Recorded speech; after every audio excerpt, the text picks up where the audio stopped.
guys, the pressure agenda alive.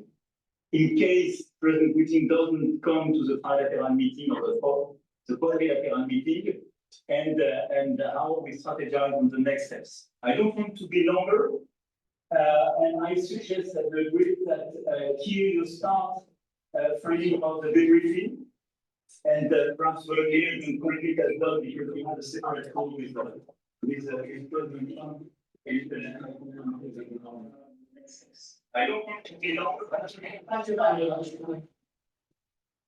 All right, it does appear that they are being removed from that room where the virtual meeting is underway. You saw the French president there, Emmanuel Macron. It looks like we're just getting a few live images, the portions of the conversation that are not private and behind closed doors. If we get any more of those live images and conversations, we'll bring those to you here on Live Now from Fox. Now, as I mentioned right before we got that live image, we were hearing from Ursula von der Leyen, the EU Commission president. We did not play those comments for you from moments ago, so I do want to play those brief remarks, only about 4 minutes in length. Thank you very much, Mr. President. Dear Volodymyr, what a pleasure to welcome you back to Brussels. I'm very pleased to be here with you today. For our bilateral meeting that we just had, but also then the BTC that we will have in the coalition of the willing. And of course, I'm very glad that I'm able to accompany you and other European leaders for the meeting tomorrow that we do have with the US President in the White House. Since the beginning of Russia's brutal invasion, Europe has been at Ukraine's side, united, and we will support you for as long as it takes, for just and lasting peace. And this peace must be achieved through strength. Let me touch upon the main points. First, we must have strong security guarantees to protect both Ukraine and Europe's vital security interests. Ukraine must be able to uphold its sovereignty and its territorial integrity. There can be no limitations on Ukrainian armed forces, be it cooperation with or other third countries or assistance from other third countries, no limitations for the Ukrainian armed forces. As I've often said, Ukraine must become a steel porcupine, undigestible for potential invaders. We welcome President Trump's willingness to contribute to Article 5-like security guarantees for Ukraine.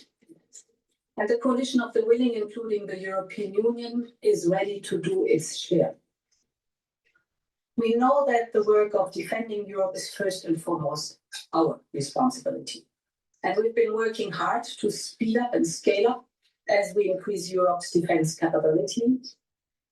Through the SAFE instrument, we are ensuring that the defense needs of member states and Ukraine can be matched, and that Ukraine's industrial defense base is strengthened. I am thinking in particular of drones here. This is in our mutual interest, and I intend to travel to the frontline member states in the coming weeks. At the same time, we continue to support Ukraine's path to its membership in the European Union. This in itself is also a security guarantee. My second point, with regards to any territorial questions in Ukraine, our position is clear. International borders cannot be changed by force. These are decisions to be made by Ukraine and Ukraine alone. And these decisions cannot be taken without Ukraine at the table. My third and final point, as long as the bloodshed in Ukraine continues, Europe will maintain diplomatic and in particular economic pressure on Russia. We will continue to strengthen sanctions. We've adopted 18 packages so far, and we are advancing preparation for the 19th. This package will be forthcoming in early September. We know that sanctions are effective. We have already put Russia's immobilized assets to work for the benefit of Ukraine, and we will continue to put pressure on Russia's war economy to bring President Putin to the negotiation table. We're working with you, Volodymyr, and President Trump in this sense. And we will discuss all these topics and others in our joint meeting at the White House tomorrow.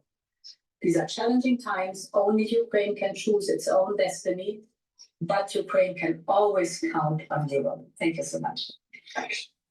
All right, wanted to play those comments there. Before we had played Zelensky's comments, we heard from Ursula von der Leyen, the EU Commission president. Wanted to make sure we got those on for you right here, as they are now in that virtual meeting with the leaders of France, as well as Germany and the UK. Now, if you did miss the news conference on Friday between President Trump and President Putin, it was fairly short. So I do want to play it for you right here on Live Now from Fox. Hello, this is DrPaulCottrell, and we are live streaming on YouTube on my website, the-studio-reykjavik.com, and simulcasting on X Spaces. This is an interactive show. If you have a question, please type it in the chat, or if you're on X Spaces, you can ask for the mic and you can give me your perspective on the summit, what you think is going on in the world in terms of the Ukrainian war. Again, this is an interactive show. Please join. We are doing the live stream on August 17th. I will also replay this on the different channels I have. I have 4 channels on YouTube: Brighteon, Bitchute, and Rumble. Please follow me on all those channels. It's very important. So please subscribe to all those channels. I'd like to say thank you to the domestic audience for joining and also contributing to the show, and to the international audience. I have a lot of international viewers, so thank you very much. If you'd like to help support the work that I do, all these videos are for free. Please share the links, ask your social media to follow me. And if you can donate on my website, the-studio-reykjavik.com. You can donate through Stripe, PayPal, or buy me a coffee. You can be a paid member to my Patreon channel. I don't put stuff behind a paywall. All these videos are for free. I have thousands of videos for free. It's through the patronage of individuals buying my products and donating that allow me to do this for free for you guys. So please help support. Again, I have great products on my website. I have ebooks and supplements, and I also have course material on pulmonology and immunology if you want to learn about that. So thank you for joining. I greatly appreciate for the ones that are listening on X Spaces. So what I want to do is I want to shift over to Times Radio, something that they've been talking about this Ukrainian war, why Putin may claim offensive aggression on Russia if Ukraine joins NATO. Imagine bringing your side project to life just by thinking about it. Meet Base 44, a complete AI creation. The answer is obvious. From the Russian point of view, NATO is an offensive alliance. If Ukraine joins it, then Ukraine becomes a member of a coalition which might, in Putin's view, attack Russia.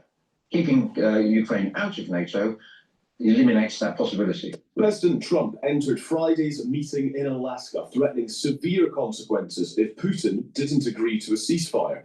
Instead of reaching an agreement, he left the summit to relay Vladimir Putin's demand for territorial concessions to European leaders. Trump has also shifted the messaging from working towards a ceasefire to working for a full-scale peace agreement, as President Zelensky prepares to return to the Oval Office tomorrow for the first time since being berated by Trump and his vice president. Is there now a realization, however old-fashioned and uncomfortable it may be, that Putin has conquered land and therefore he's going to get to keep at least some of it? He wants the Donbass region. He controls 70% of Donetsk and most of Luhansk already. The coalition of the willing nations, including the UK, will meet today. We will brief you on what to expect. The Sunday Times' Mark Urban outlines how Putin's strategy is more cunning than ever. Ukraine's military is overstretched while the Russians pile troops into battle and use them as bait to expose enemy positions. The warning from a former US Marine who lives and works in Kyiv is that if Russia keeps innovating, they'll overtake the Ukrainians, who will lose any edge they've previously had. Russia's successes in raising forces and employing them more effectively is increasing the pressure on President Zelensky and has convinced Putin that it's worth fighting on for a while longer. Mark Urban will join us to tell us all about his piece and give us his fantastic insight, quite frankly, at 9:30 this morning. Also on breakfast, we'll hear from the lawyer for Lucy Letby, the nurse jailed for murdering 7 babies and attempting to murder 7 more. He's working to prove there's been a miscarriage of justice. And more than 1/3 of 18 to 24-year-olds now believe in God, up from just 16% in 2021. As ever, we always want your thoughts, your experience and your analysis, particularly on the Alaska summit, but also on the other stories we're talking about this morning. You can text us on 87222, start your message with the word Times. You can email studio@times.radio or send us a WhatsApp 0333 003 2353. Our top story this Sunday morning, European leaders who make up the Coalition of the Willing will be meeting later today, ahead of talks in Washington between President Zelensky and President Trump. Top of their agenda then, securing a concrete commitment from the US President on security guarantees for Ukraine should peace be achieved. The Sunday Times is also reporting today that European leaders may accompany Zelensky on his trip in the hope of avoiding a repeat of what happened on his first visit to the Oval Office just a few months ago. We are staying in our country, staying strong from the very beginning of the war. We've been alone, and we are thankful. I said thanks You haven't in been this allowed. cabinet. You haven't been allowed. This We cabinet. gave you, through the stupid president, $350 billion. You We voted gave for you your president. military equipment. You And your voted men for are brave, but they had to use our military. What about West? If you didn't have You our invited military equipment, You invited if me you to didn't have our military equipment, this war would have been over in 2 weeks. in 3 okay? days. I heard it from Putin. In 3 days. This is something Maybe you- less. In 2 weeks, of course, It's yes. gonna be a very hard thing to do business like this. I tell you. Makes you shudder, doesn't it? Well, Sir Tony Brenton is the former UK ambassador to Russia. Good morning to you. Good morning. Thank you so much for joining us. One of the underlying questions then of this particular chapter, I think since the Alaska summit particularly, is whether Ukraine should accept these de facto borders where Russia has advanced the territory Putin has acquired, conquered, invaded, whether actually this is the way through this thing, that Ukraine needs to relent. Well, that's a decision finally for Zelensky and his people. It will be very hard for them to do that, particularly as Zelensky points out, it requires a change of the Ukrainian constitution. I don't think we're quite there yet. And I think what we will reach, if we reach an agreement at all, will be not a de jure settling of the borders, i.e. it goes into a treaty, but a simple de facto one. You have the fighting stops, it stops on wherever the battle lines are, and you get on with the other business of peace. So it would be a conclusion very similar to that to the Korean War a long time ago, where until this day, the borders which were at the end of the war became the permanent border between South and North Korea. One of the issues, of course, and you will know this, I imagine, more acutely than most, Sir Tony, is that President Putin can't be trusted, basically ever. And so whether work for an all-out peace deal as opposed to a ceasefire, which is more likely to be temporary, I suppose, is a sensible change of strategy from Trump, and it would seem his European counterparts as well. Well, yes, it is. I mean, it removes an obstacle to getting on with discussing the serious issues of peace, but it is also a significant shift by Trump onto the Russian side of the argument. Because the point is that the Russians are very slowly winning the war. But I emphasize they're very slowly, but they feel they're winning the war. And therefore they don't want a ceasefire because that would give the Ukrainians an opportunity to regroup. The Ukrainians, of course, take exactly the opposite view. We want time to regroup. A ceasefire is what we want while we regroup and then maybe resume fighting. So Trump has now shifted from the Ukrainian side of that argument to the Russian side of that argument. And Zelensky is going to find himself in Washington on Monday, either trying to oppose this or quiescing in it, and therefore making the negotiation of an eventual peace more advantageous to Russia than it felt like before Alaska. Yeah. So we've got potentially de facto borders. We've got work towards a peace deal rather than a ceasefire potentially. And that then brings us, I think, to security guarantees and what they may look like, because I think there has been a shift from Trump in tone on this over the weekend as well, that actually it sounds like the US might be more willing to be a part of what this security guarantee should look like. What should that security guarantee be for Ukraine in order that these other things, a peace deal fundamentally and de facto borders as part of that, so that they can be a part of progress here? Yeah, no, this is Trump's big shift the other way, involving the US in one way or another in security guarantees for Ukraine. And this is an important component of any eventual peace agreement. And the Europeans are plainly too disorganized and too weak to deliver a credible guarantee on their own. So it's very welcome that Trump now says that the US will contribute. The key thing, looking at it from the Russian angle, is that what you don't offer is, in effect, Ukrainian membership of NATO. What you offer is an assurance, backed by the US, backed by the coalition of the willing, perhaps involving peacekeeping troops. So I think that's very unlikely. I think it's unlikely the Russians will accept that. That if the Russians, peace having been established,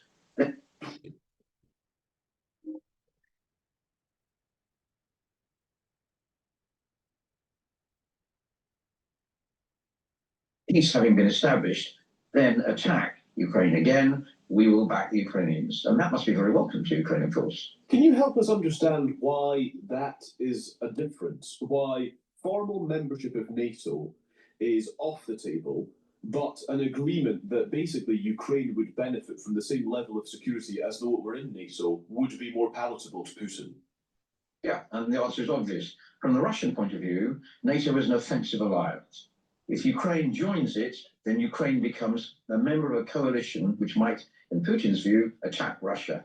Keeping Ukraine out of NATO eliminates that possibility. How fascinating. Is NATO an offensive alliance? I think I would have always perceived it as more defensive, that it exists to defend if there's an infraction.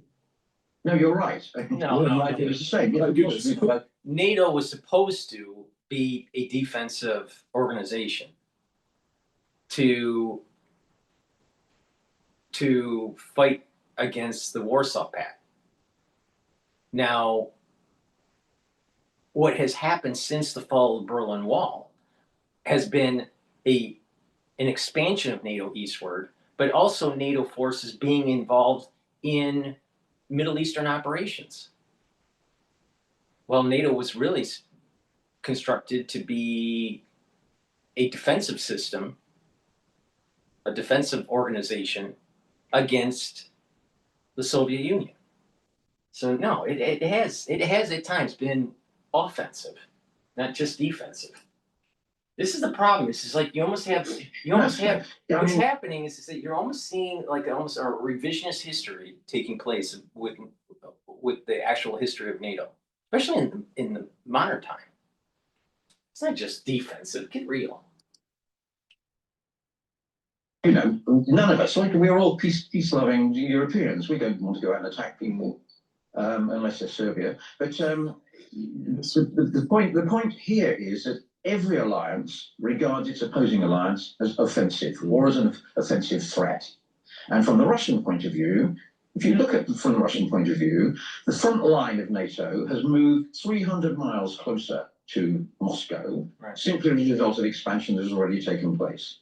You add Ukraine to NATO, you add, I think it's 1,000 kilometers of direct NATO-Russian border, which NATO would be within its powers, could arm up and then use for an assault. That's from the Russian point of view. I'm not saying it's likely to happen. I don't think it is. Nevertheless, the Russians, concerned about their own security, see it as a threat and are determined that it should not happen. Yes, gosh, how fascinating. And I suppose then my final question is about Europe's role in all of this then, because it's quite easy to make a case that European leaders are verging on hypocrisy or something resembling that when it comes to what they are saying now within the coalition of the willing, when the reality is that over the years gone by, decades really, Europe has not been preparing to defend itself. And so there is this kind of lament for the dire situation that we find ourselves in now regarding Ukraine. But actually, there's an argument that negligence brought that about. And so European leaders collectively need to get serious about defence in all of this.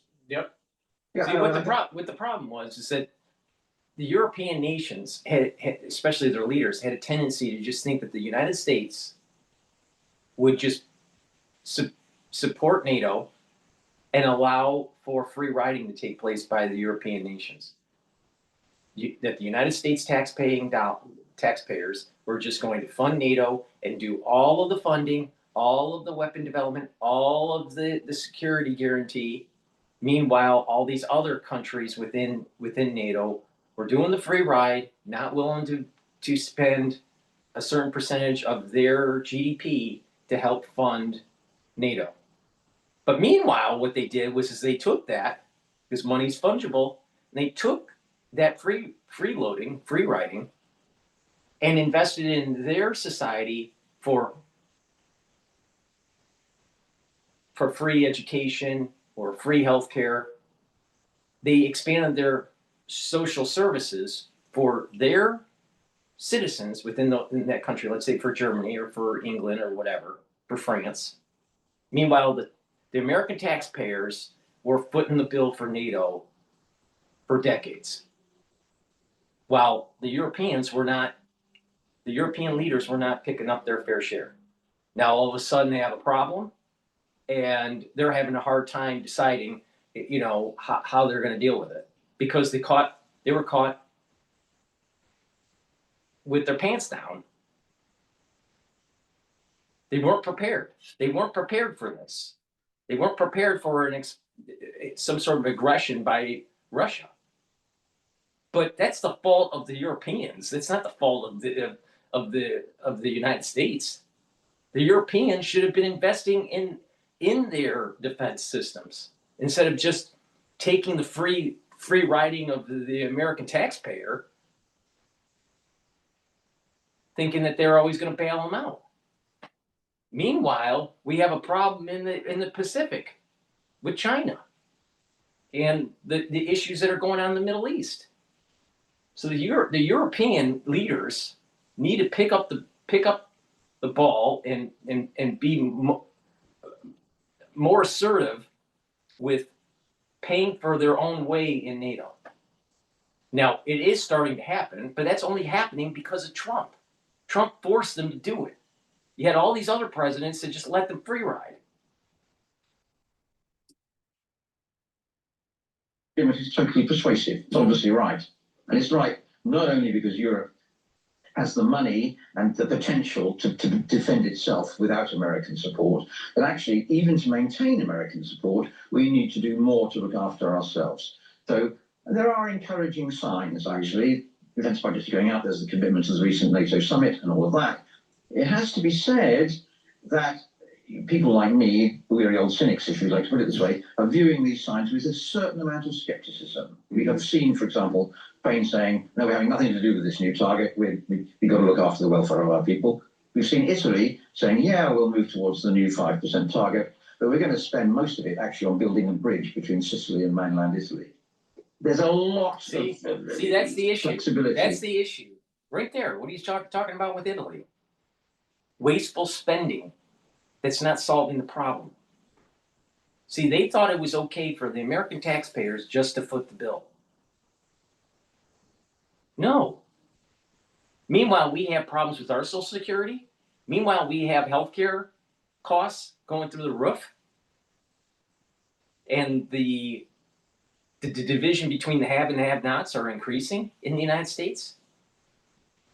Do you think that's right for European leaders to take advantage of the American taxpaying dollars? No, of course not. It's not fair. It's not right. And it's not even our backyard. See, what's been happening is that the United States taxpayers have been funding Europe since World War II. It's never ended. It's just in different forms through peace agreements and through NATO, alliance and all this stuff. But the United States has always been coddling and supporting Europe. Meanwhile, they want to have high tariffs for American goods. No, it's time for them to pay their own way and support their own defense, their contribution to NATO, and deal with the problem. It's not a United States problem. It is a European problem.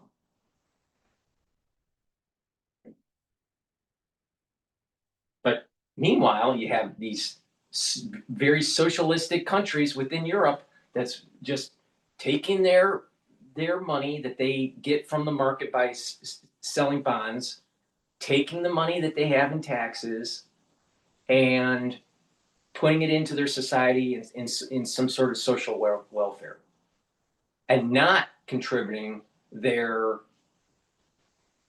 defense budget to the proper levels.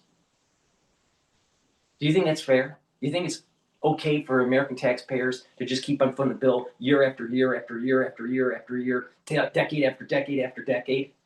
Meanwhile, Europe, when they do have the money, are investing in their own society and not really willing to have defensive capability to prevent what's been going on for the last 3 years. No, it's not fair. And this is the reason why Trump kept on saying, what's the point of NATO if America is always paying for it? And that they're not doing anything. That the Europeans aren't doing anything. So what really needs to happen is that the Europeans need to pay their 2 or 5% of their GDP budget, whatever it is, support NATO, have offensive and defensive capabilities, support Ukraine, if that's what they want to do, and they're going to have to tell their society, your social programs are going to have to take a back seat because we've been not focused on defensive capabilities of the country. They were in neglect. So they're going to have to tell their population, you can't have free healthcare. You can't have free education. You can't have. Because we haven't been focusing on certain aspects of national security, and now it's time that we have to. So they're going to have to tell their population to get off of the American tit.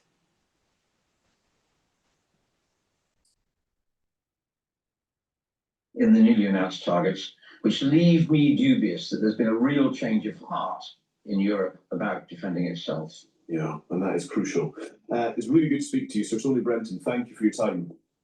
Thank you. Sir Tony, former UK ambassador to Russia.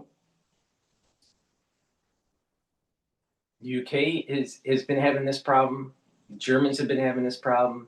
The Italians have been having this problem. The French, they were willing to take American tax-paying dollars and just keep on letting America deal with NATO, America, and they just put their very minimal contribution in, and then make sure that their society had the social welfare programs. Meanwhile, you have starving vets in a United States, which pisses me off so much. There should be no reason why our vets, our veterans, are treated the way they are when they come back. Our veterans should not be homeless, and they should get all the health care that they need for free. For free. Their health care should be for free. Why? Because they were willing to sacrifice their life for the country. So some snot-nosed German that's getting their education for free because the American taxpayer is willing to foot the bill in NATO, and the Germans aren't paying their fair share, or the French, or UK. Meanwhile, American vets are homeless. That's just wrong. That's just fucking wrong.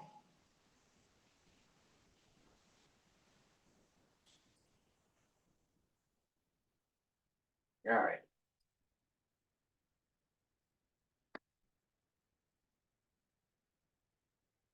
All right, so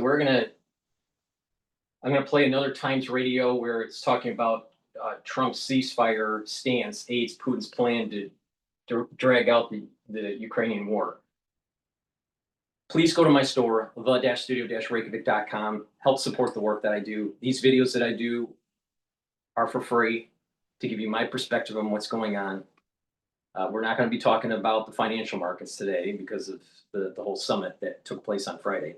Please go to my store, the-studio-reykjavik.com. The link is in the description of this video and all my videos. And get the lavender structural nano silver soaps. I also have it in peppermint, lemongrass, and also charcoal tea tree. Very high quality structural nano silver soaps. Get a few bars for your household and help support the work that I do. But not just that, by purchasing the products, it's helping your health and wellness. These are very high quality products that I have on my store. These are products that I use for my health and wellness.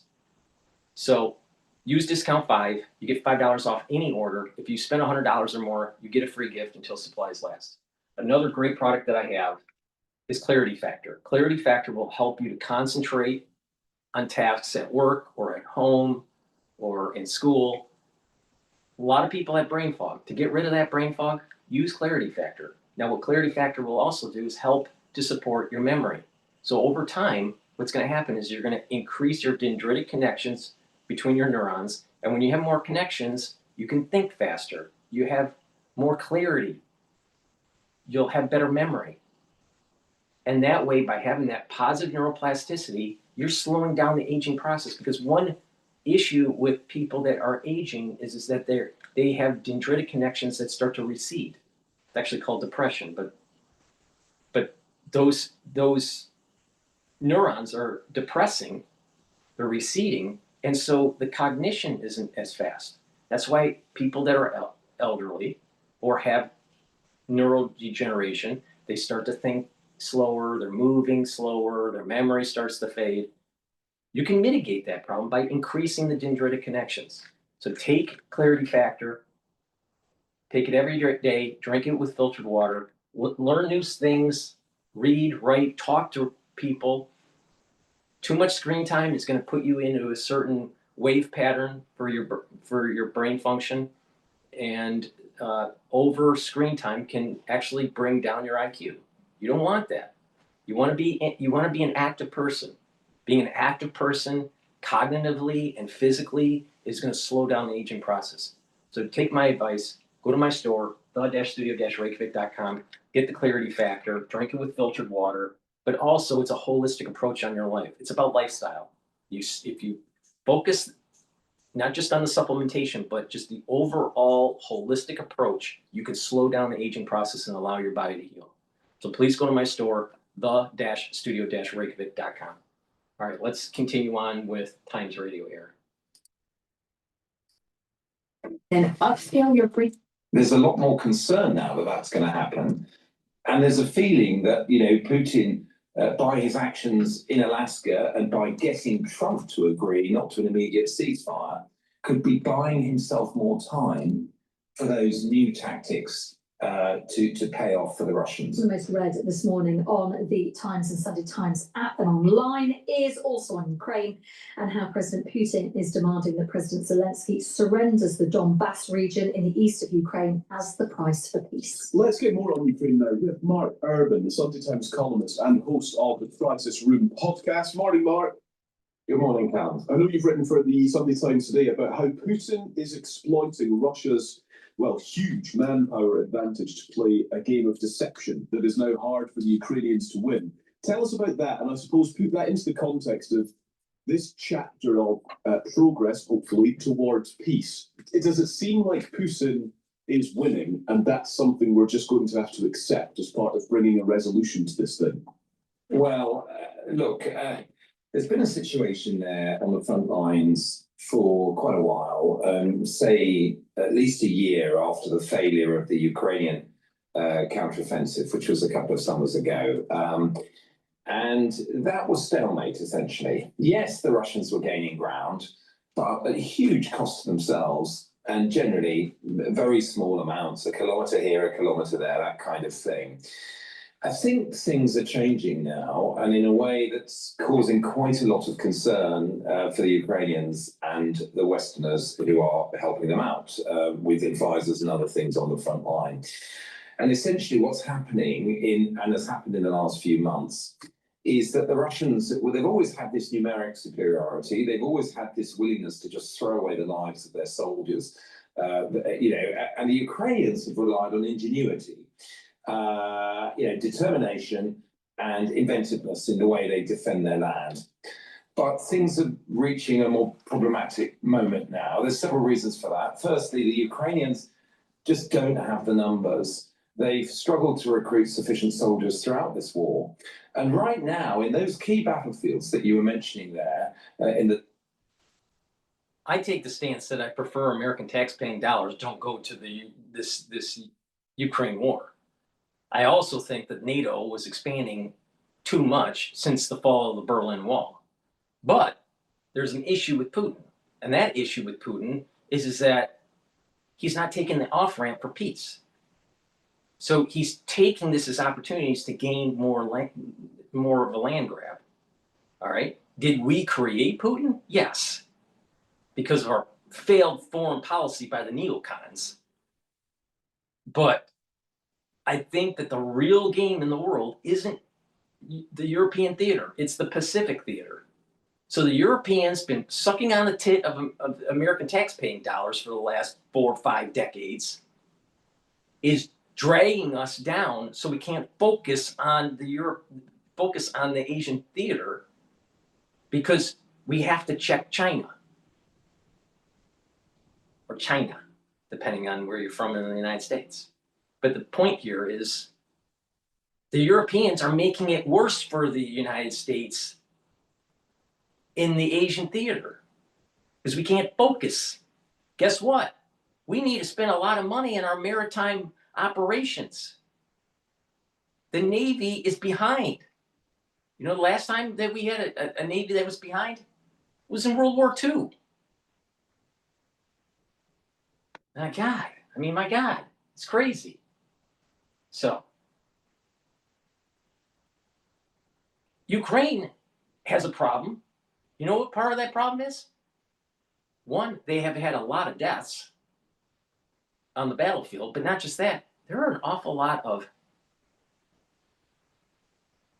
young Ukrainians that are leaving the country. All right? They don't want to fight the war anymore. Both sides are getting exhausted.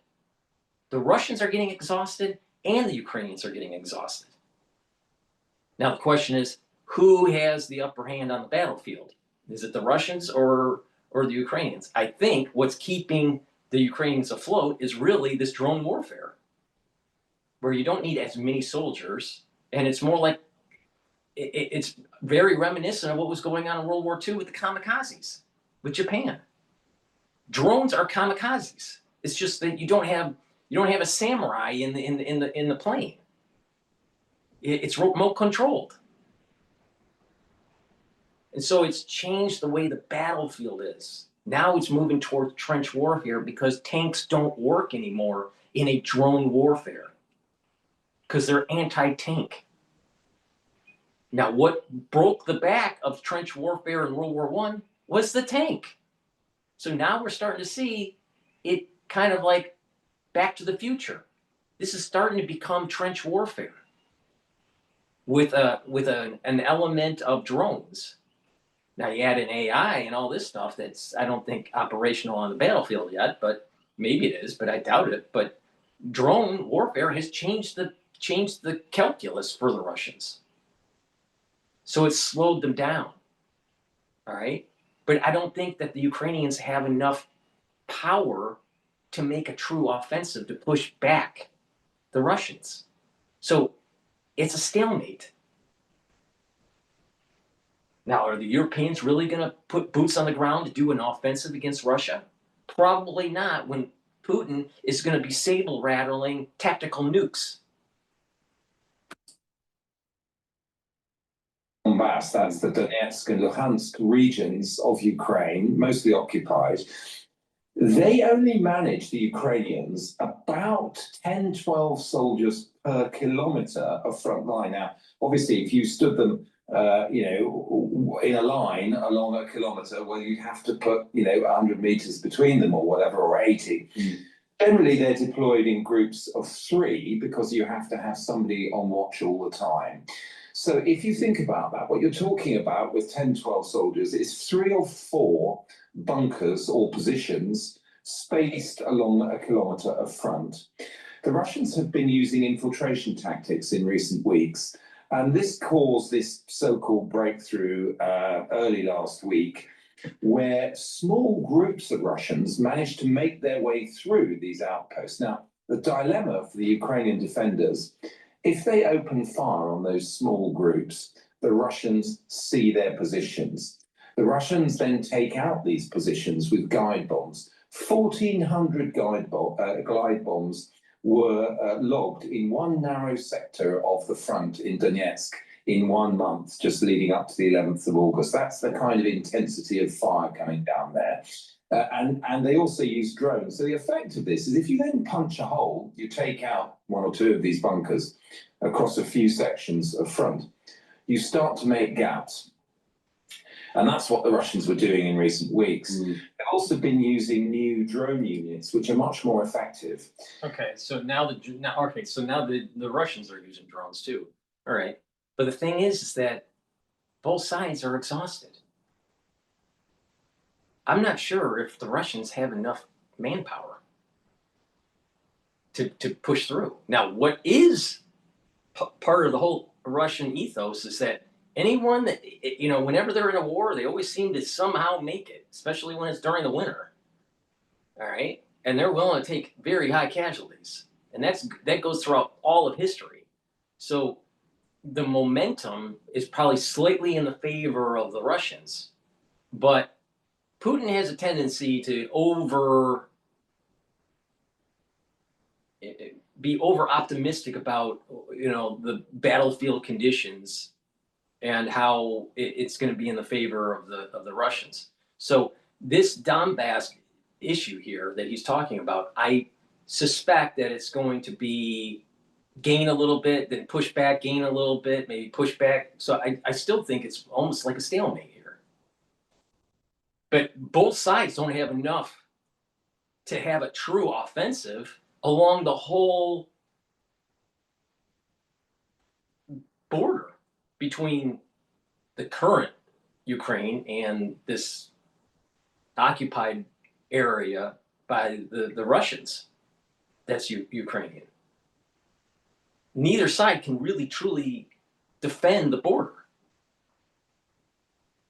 that's starting to morph.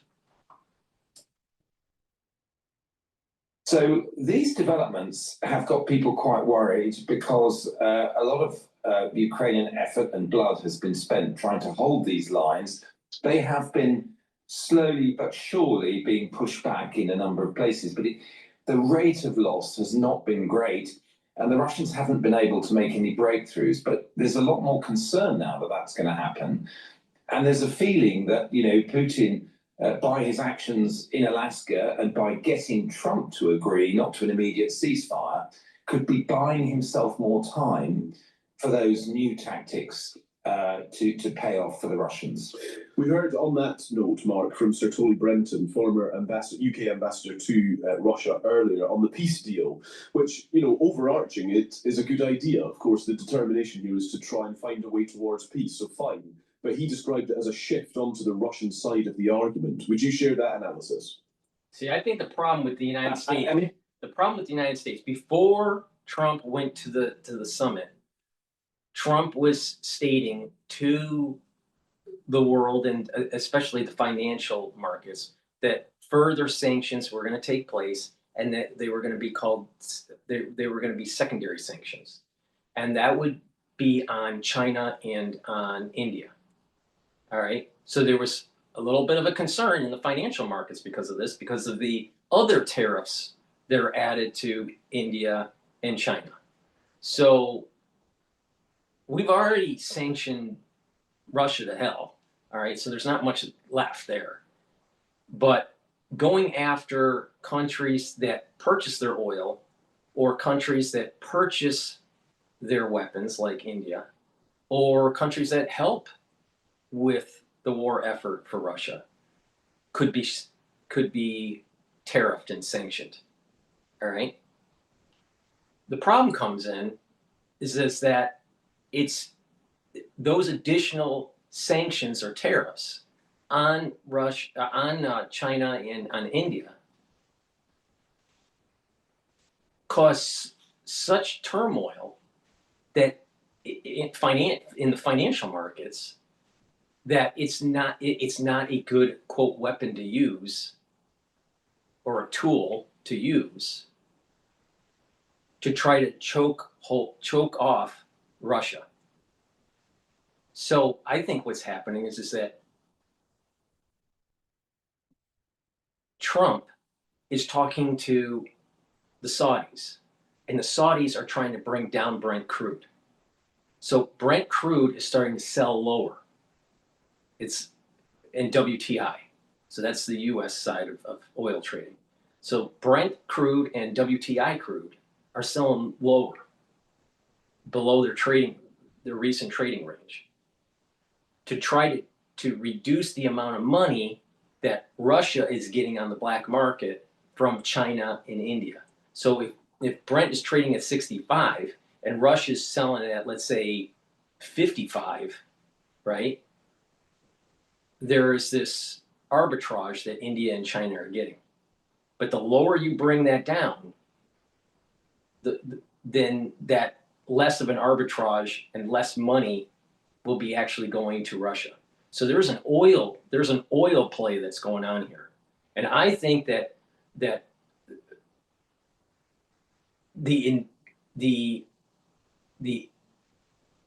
trading community, the investor community, has told Trump and the Department of the Secretary of State, so that's Rubio, so the State Department, that doing secondary sanctions isn't going to work because of these other tariff wars that we're dealing with.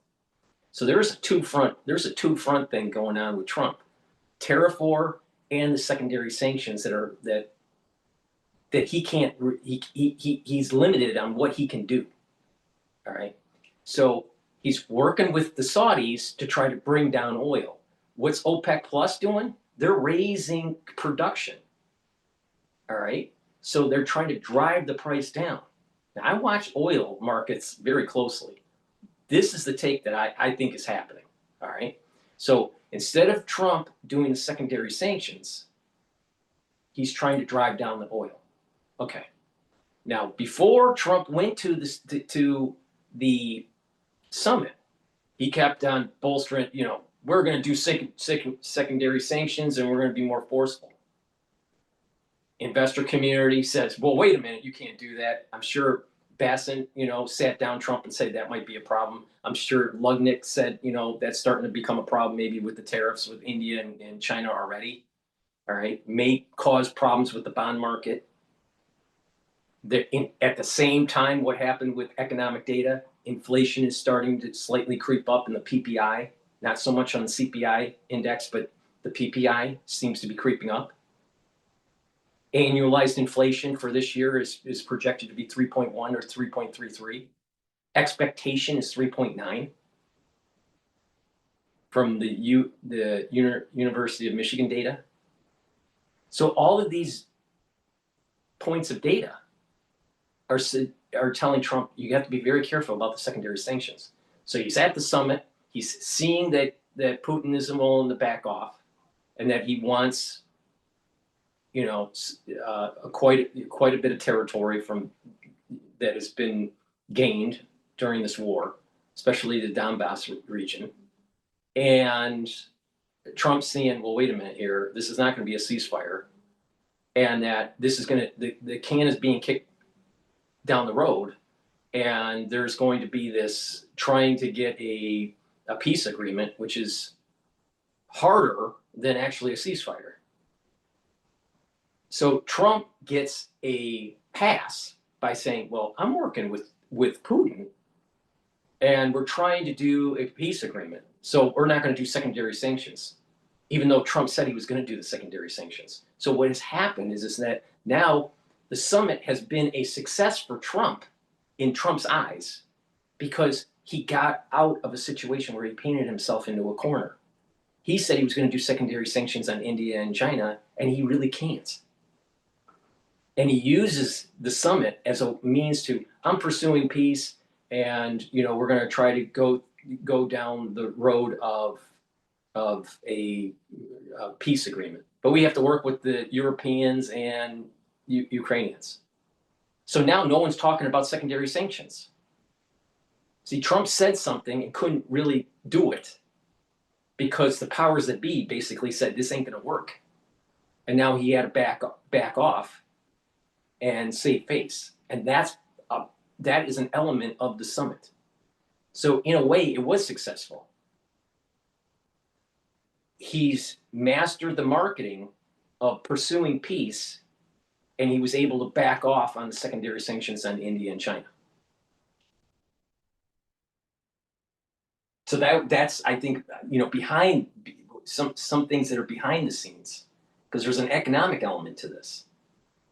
Now, by saying that there's going to be security, that there's going to be a security agreement, NATO-like security agreement, that the United States is going to help with Ukraine, that seems probably a bit offensive towards Russia.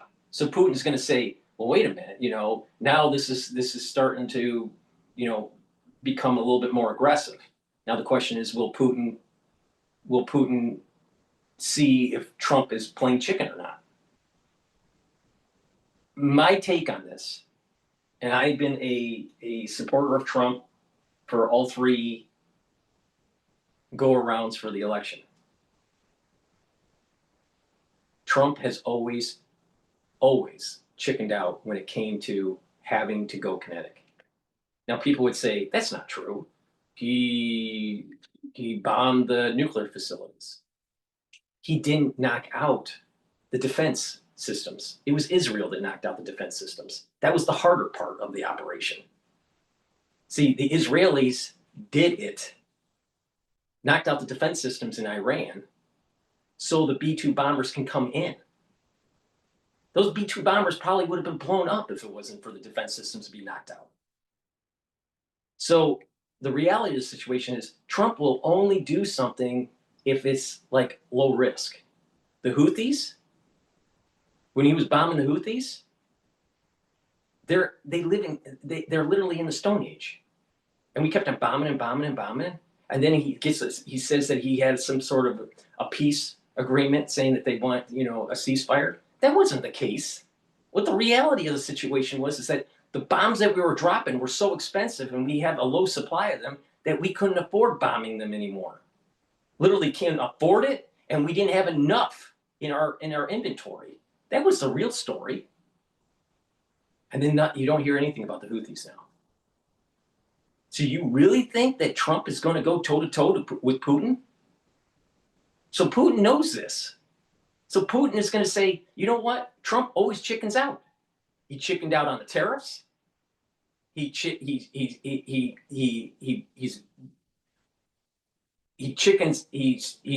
out on the secondary sanctions. So why he chickened out with Houthis? He chickened out with Iran. Bombing nuclear facilities is really important to knock it out. But he had the opportunity to either work with the Israelis or allow the Israelis to decapitate the Ayatollah. He didn't do it because he was afraid. So Trump does chicken out. Now, there are a lot of people that make multiple millions of dollars a day based on this strategy. Looking at what does Trump say, knowing that he can't deliver. And then they do the opposite. And it's called the taco trade. Trump always chickens out.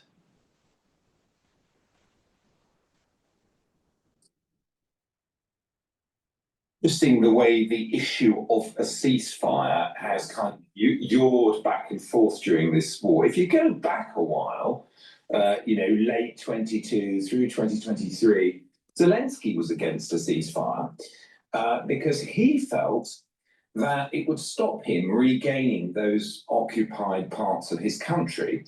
And, you know, in those early months of the war, the Ukrainians were doing quite well. You know, they drove the Russians back from the gates of Kiev.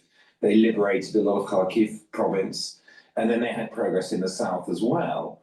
More recently, Zelensky has understood that things are not going the way of the Ukrainian army, and he's been under pressure from Western friends not to annoy Trump. So while Trump was on the ceasefire bandwagon, so the first part of this year, Zelensky said he was too. Now, was he really, or did he just think, no, Putin's not going to take it up, so I'm not going to have to actually go through with this? Whichever it is, the position has now changed because, as you said, effectively, Trump has now sided with Putin on this question of the negotiations. Putin has said, no, we don't want a ceasefire. We've got to deal with the underlying issues. And of course, those underlying issues are extremely difficult. And therefore, what that will tend. So Putin sees that Trump is chickening out. And there's a little bit of a momentum shift for the Russians to maybe gain some land, but I think that it's not going to be that much.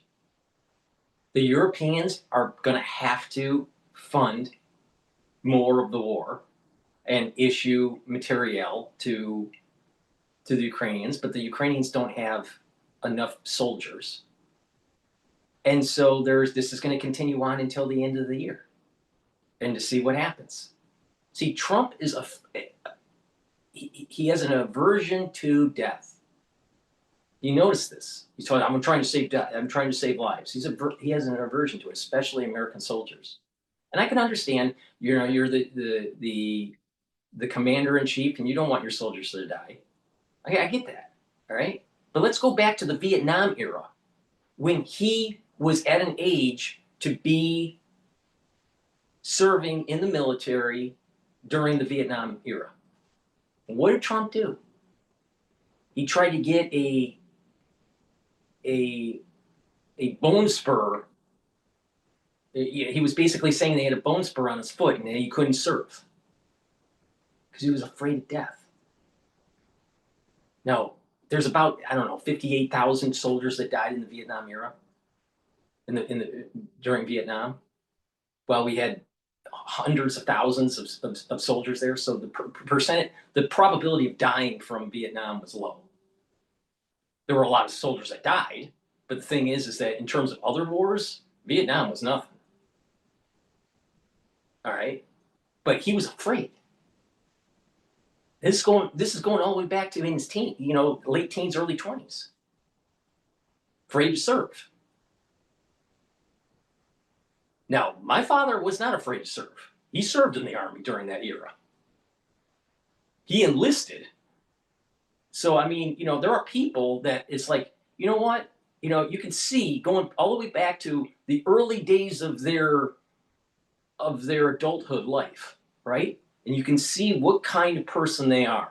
And it doesn't change much as they get into their 70s. All right? So, bone spur Trump, afraid that bone spur Trump is the same guy that was afraid to decapitate the Ayatollah when he could have. The same bone spur Trump is afraid of knocking out the Houthis and using ground forces. It's probably going to be the same bone spur Trump that's going to let Taiwan fall into the hands of the Chinese. Now, I'm not that far off from the truth here on the psyche of Trump. He has a risk aversion to death. Now, that doesn't mean that, we should take, uncalculated risks. But literally in the palm of our hand, we could have destroyed the Ayatollah in Iran and stopped the theocratic fucking regime there. And he didn't do it, which was stupid. It was just as stupid as Bush Sr. not killing Saddam Hussein during the Gulf War. Bone spur Trump. Now, again, I support Trump. I voted for him 3 times. I'm all about America first. I'm all about, rebooting America, especially its manufacturing. And I also believe in a strong military. And I believe that we need to check China and make sure that we don't lose the first island chains. That doesn't just affect us, that affects South Korea, that affects Japan, that affects the Philippines. That even affects the Aussies.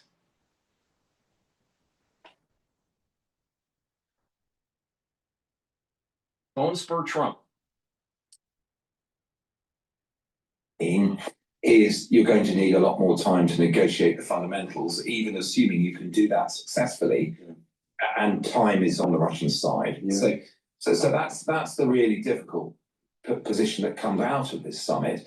And obviously with Zelensky going to the White House tomorrow, we're going to get a sense of whether not only has Trump sided with Putin on this issue of ceasefire sooner or later, but whether he also puts pressure to concede some of that territory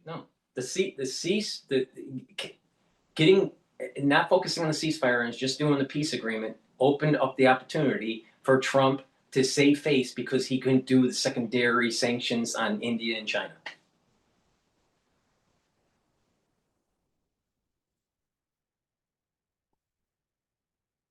It's amazing. Because if he said ceasefire and focus on the ceasefire and Trump and Putin wasn't willing to do that, if Trump wasn't, I'm sorry, not Trump, Putin, if Putin wasn't willing to do the ceasefire, then it would automatically kick in the secondary sanctions. But by not focusing on the ceasefire and focusing on the peace agreement, which is going to take longer, one, it's going to buy time for Putin to gain some more land, if that's even possible. And secondly, it allows for Lutnick to continue negotiating the problems that they have with the tariffs with the Indians and the Chinese.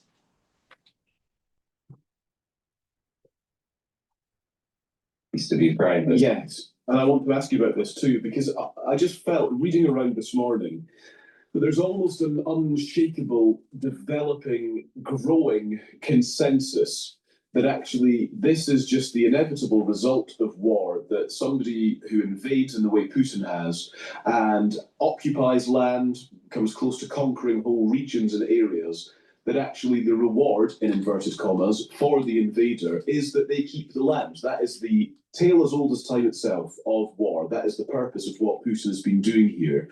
And so any peaceful outcome and resolution will result in him keeping some of that. Yep. There is just an inevitability, and is now the time for that to be accepted, primarily by Zelensky, also by his allies and supporters. Are we at that point?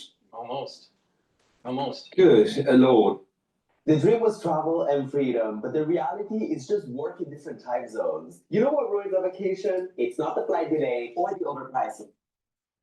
Good Lord.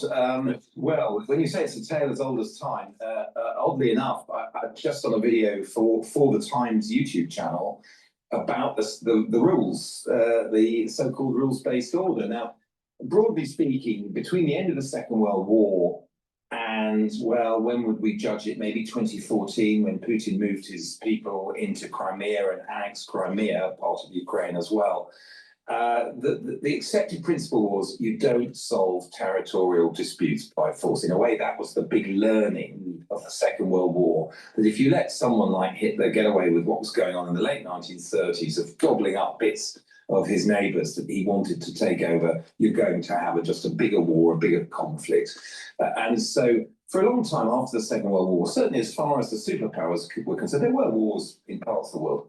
Those were the rules. Now, when you say a rule as old as time itself, it is clearly right that historically countries grew or lost territory through conquest, defeat, all the rest of it.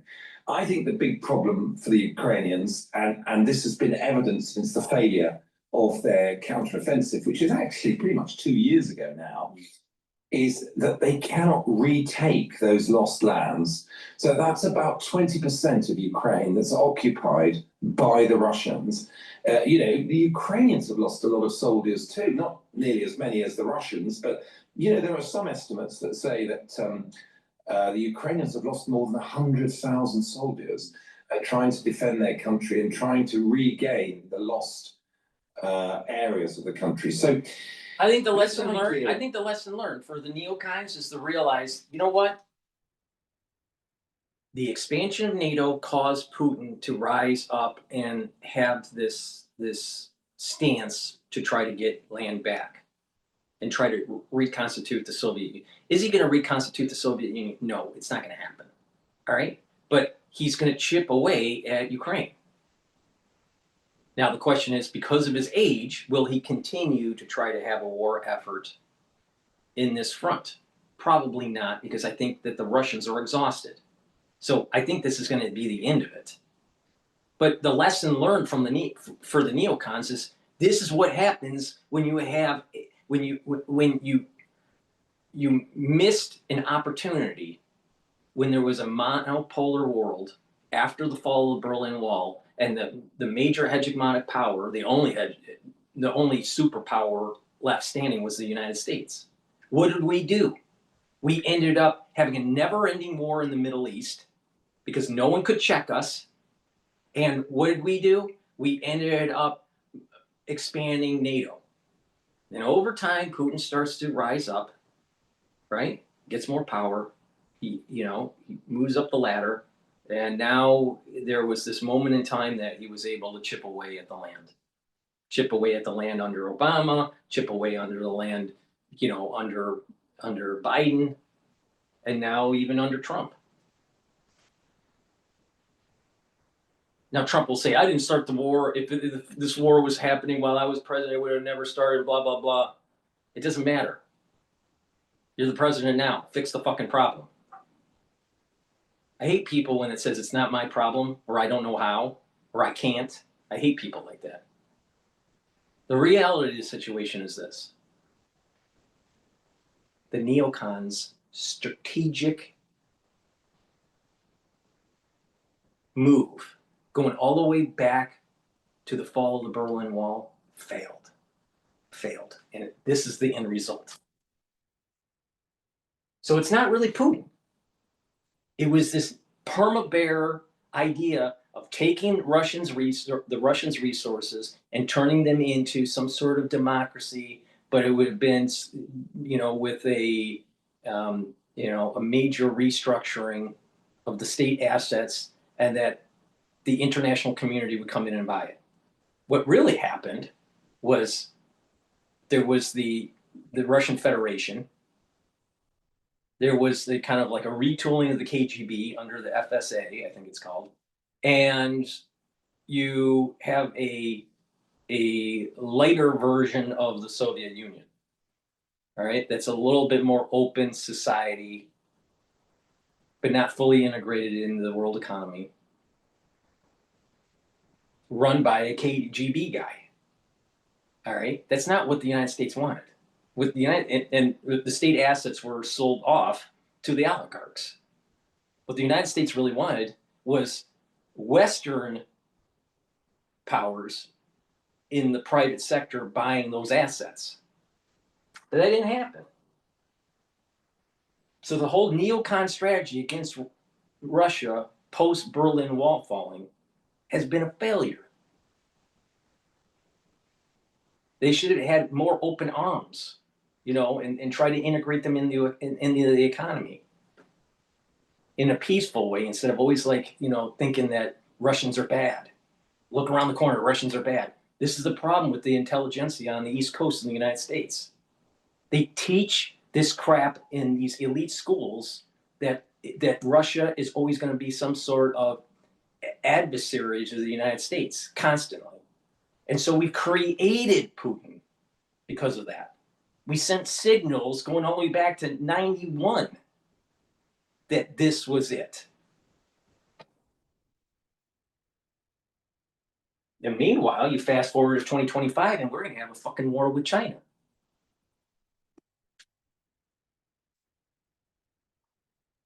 Well, are those two key districts, Luhansk and Donetsk? Luhansk is pretty much all occupied by the Russians. Donetsk is largely so, and it's the rest of it. It's the kind of unoccupied part of that province that Putin is now demanding. You know, it's really As amazing. Portuguese- It's really amazing, these historians and international affairs gurus. You know, they're always so focused on the small pots, the small details of the Donbass region and all this crap. And they're not looking at the 50,000-foot level on what actually has transpired in the last 40 years. What caused this problem? And you go to the root cause of it, it's the neocons miscalculating. Pots. Negotiating position, but the Donbass is largely gone. So that is the terrible question for Zelensky. Does he accept that as a fait accompli? Ukrainian public opinion is still strongly against that. If he accepts it in talks, does he basically finish himself politically? And is there a way of kind of trying to sort of square the circle there? So, for example, he doesn't have to accept that Russia is now the sovereign power in those two parts of Ukraine, but simply the fact that they occupy those two parts. Would that be enough? Would it be enough for him to accept a sort of 99-year Russian occupation of those parts of Ukraine? Those are the sort of formulas that the diplomats have been trying to get traction with in recent months. That the basic fact contained in your question, that those provinces are gone and the Ukrainians don't have the means of reconquering them by military force, is a given. Mark, it's so fascinating to speak to you. It's always great to hear from you and to watch you, indeed, on the Times YouTube channel. And There's not enough commentary out there that is focused on how the neocon strategy failed the last 40 years. Please go to my store, the-studio-reykjavik.com, and get the Good Night Formula. Good Night Formula is tryptophan, melatonin, passion flower, and GABA to help you get into 5 cycles of REM sleep so you can detoxify your body, be well rested in the morning, and consolidate memory. If you're sleep deprived chronically, you are increasing your chances of early onset of dementia. So it's very important to get a good night's sleep. Now, by having good sleep on a regular basis, you're going to actually notice that you're aging slower. So part of the anti-aging protocol is actually to be well rested. And not too much sleep, but if you're not getting enough sleep, you're not detoxifying your central nervous system. That's a fact. Now, omega-3 brings down systemic inflammation and helps with your lipid profile. It's a great way to help to lower your LDL levels and increase your HDL levels. By lowering your LDL levels, you're reducing the chances of LDL being oxidized, and oxidized LDL leads to plaque. So if you're reducing oxidized LDL, you're reducing your chances of plaque formation. Vitamin C and magnesium zinc, great stack to help boost up your immune system. But magnesium also helps with brain function. You are going to know people in the near term here, within 5 years, of early onset of dementia. And I'm not talking about people just in their geriatric years. I'm talking about people that are in their 40s. It's coming. I've told you why. Part of it's because of lifestyle. Some of it is because of exposure in the environment. And others, it's because of what we went through in 2020. So please go to my store, the-studio-reykjavik.com. Cleanse is a solution that you take a teaspoon, swish in your mouth, gargle, 20 seconds, 30 seconds, swallow. What this does is boost up the immune system. It helps with the epithelial lining in your oral cavity and your oral pharynx, helps with the mucosal barrier. It's going to boost up that immune system. If you're not feeling well or people around you are not feeling well, make sure you take a tablespoon or 2 a day, and then go back to your maintenance dose of a teaspoon a day. But take it every day. I've been taking max 35 or max 14 or cleanse for the last more than 5 years every day. So please go to my store, the-studio-reykjavik.com. Make sure that you use discount 5. You get $5 off any order. If you buy $100 or more, guess what? You get a free gift. All right. Let's listen to Marco Rubio. So you think you know Wix? Do you really? First up, we've got shaped video masks. You can use different shapes. Joining me now is Secretary of State and National Security Advisor Marco Rubio. Secretary Rubio, welcome back to Meet the Press. Thank you. Thank you for being here. So heading into the meeting with President Putin on Friday, President Trump said he wanted a ceasefire agreement. Now he is saying he wants a broader peace deal. We know that Ukraine, we know that European allies want a ceasefire first. Is a ceasefire now off the table, Mr. Secretary? No, it's not off the table. I think what the president said, in fact, you just read it on the air a few moments ago, it was agreed to by all that the best way to end this conflict is through a full peace deal. There's no doubt about that. I mean, who would be against the fact that tomorrow we came to you and said, we have a full peace deal and it's done? I think that's the best way to end the war. Now, whether there needs to be a ceasefire on the way there, well, we've advocated for that. Unfortunately, the Russians, as of now, have not agreed to that. But the ideal here, what we're aiming for here is not a ceasefire. What we ultimately are aiming for is an end to this war. Well, I want to drill down on that exactly and what happened, because as you just heard before the meeting with President Putin, President Trump warned there would be, quote, very severe consequences for Russia if it didn't stop the war. Here's a little bit more of what he said on the plane ride over. Take a look. I want to see a ceasefire rapidly. I don't know if it's going to be today, but I'm not going to be happy if it's not today. So what exactly changed? Is it that Putin would not agree to a ceasefire? Well, first of all, the Russians are already facing very severe consequences. There's not a single sanction that's been lifted. And not one. I mean, they're facing all the same sanctions that have been in place today. All the American support continues for Ukraine. And ultimately, look, if we're not going to be able to reach an agreement here at any point, then there are going to be consequences. Not only the consequences of the war continuing, but the consequences of all those sanctions continuing and potentially new sanctions on top of it as well. But what we're trying to do right now is end the war. And in order to end the war, you've got to give every opportunity that exists. You have to be open to any opportunity that exists to bring it about. And here's the thing to remind everybody. And when the president says this is not our war, but let's be frank, this is not our war. The United States is not in a war. Ukraine is in a war. We've been supporting Ukraine. We happen to be in the role of the only country in the world, we're the only leader in the world that can actually bring Putin to a table to even discuss these things. Now, the president has traveled, all the way to Alaska, all the way back, has dedicated months and months of work, our entire team on this matter, because we want to see an end to the war. But if tomorrow the war continues, life in America will not be fundamentally altered. So I think that what we have to understand is that this has been a priority for this president because he wants to promote peace. He wants to promote the end of a war. And I think we should be happy that we have a president that's trying to promote peace and bring a war to an end. Mr. Secretary, let's look at the state of the war. It's really captured in this chart. I want to put it up on the screen for our viewers. It shows that Russian attacks on Ukraine have nearly doubled since President Trump came into office. And in fact, in July, Russia launched more than 6,000 missiles and drones. That's the highest amount of attacks since the war began. What do you say to Ukrainians who worry that without a ceasefire in place, you are giving Putin more leverage at the negotiating table and a green light to drop more bombs? Well, the problem with that is that we've been asking for a ceasefire for a long period of time. We think usually it's very hard to negotiate when you're in the middle of hostilities. But that said, the only way to have a ceasefire is for both sides to agree to stop firing at one another. Beyond that, and the Russians just haven't agreed to that. Beyond that, I would say that one of the complications about ceasefires is they have to be maintained, which is very difficult. I mean, every single day we keep an eye on what's happening between Pakistan and India, what's happening between Cambodia and Thailand.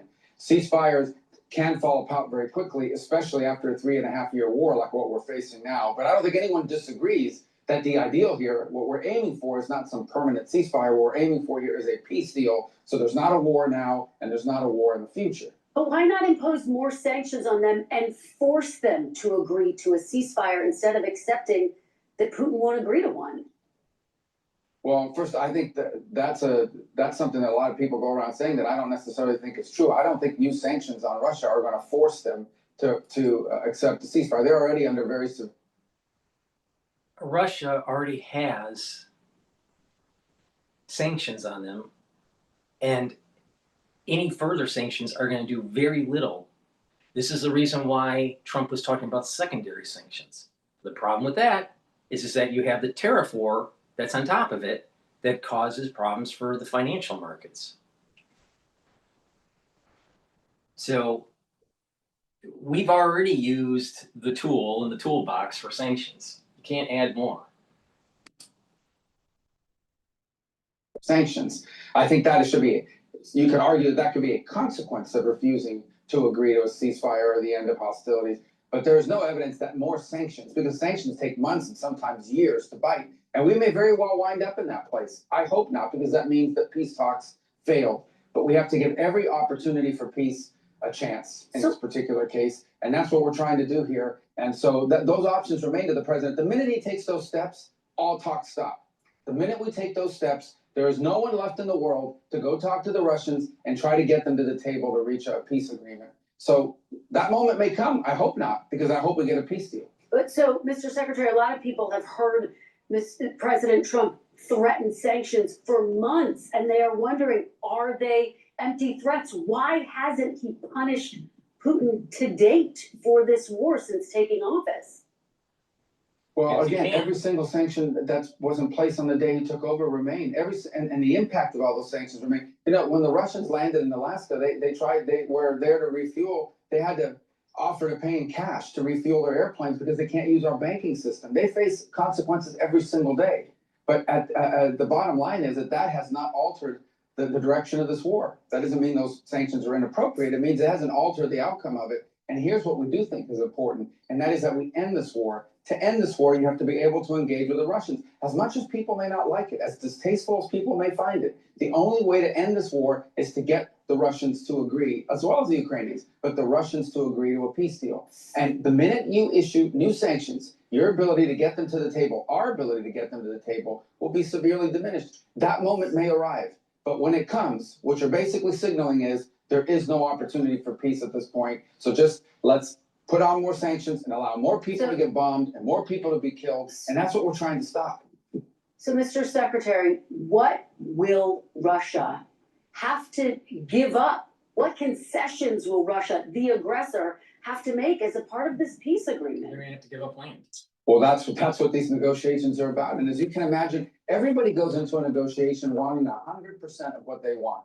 That includes Ukraine, but obviously the Russians. And the only way to reach a deal on anything, whether it's in business or in politics or in geopolitics, the only way to reach a deal is for each side to get something and each side to give something. And that's been very difficult. If it was easy, this wouldn't have been going on for 3.5 years. Understand, the longer these wars go on, the harder they are to end, unfortunately, because one side is always looking for leverage on the other. In this particular case, the Russian side as well. And so I think that's the core of what we're trying to work through here. That's why Zelensky's coming tomorrow. That's why European leaders are coming tomorrow. That's why the president called them from the airplane, spent 2 hours in the middle of the night talking to them. And that's why we've been engaged with them every step of the way, is we are trying to find what can we get to that both sides can agree on. And it's been difficult. This is a hard issue set, but we're dedicating a lot of time to it. And the president deserves credit for dedicating time to it. And I understand that these negotiations are ongoing, but can you name one thing that President Trump is asking Russia to give up in order to get peace?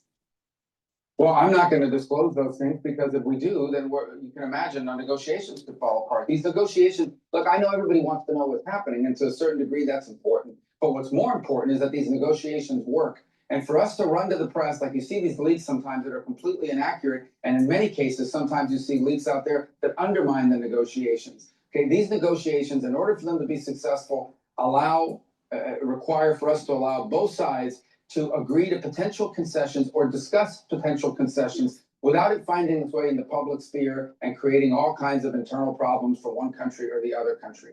So here's the bottom line. We all know what the elements of such a deal. There has to be talk about what the territories are going to look like and what the border lines are going to look like at the end of this conflict. There has to be talk about Ukraine's legitimate desire for security in the long term to make sure they don't get invaded again. There has to be talk about how Ukraine is rebuilt. And how do you rebuild a country that's been attacked as often as it has over the last 3.5 years? These are all key elements of any agreement. We understand that. And each side is, if there's going to be a deal, each side is going to have to give up on something. That's just a fact. Mr. Secretary, I want to show folks what Ukraine looks like right now. This is a map of Ukraine. That red section there, that's the area currently under control by Russia. It's about 20% of the entire country. There are reports that Putin is asking to keep all of this territory in a potential deal. Is that what's being discussed? Can you confirm that?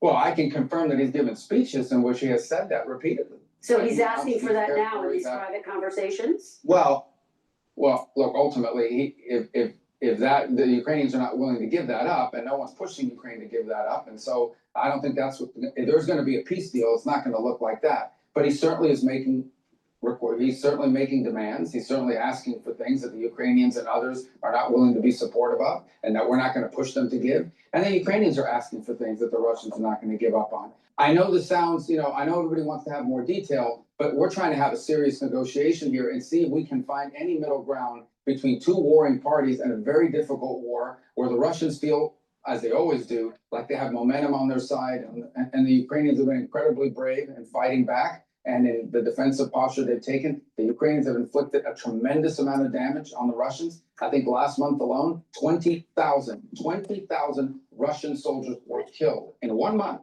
in this war. So the Ukrainians have inflicted a tremendous amount of damage on the Russians as a result of this. Both sides are very dug in. This is a difficult one, but we're going to continue to work on it because the president made it a priority to try to end the war that should have never happened. Mr. Secretary, you were one of the few people in that room with President Putin and President Trump.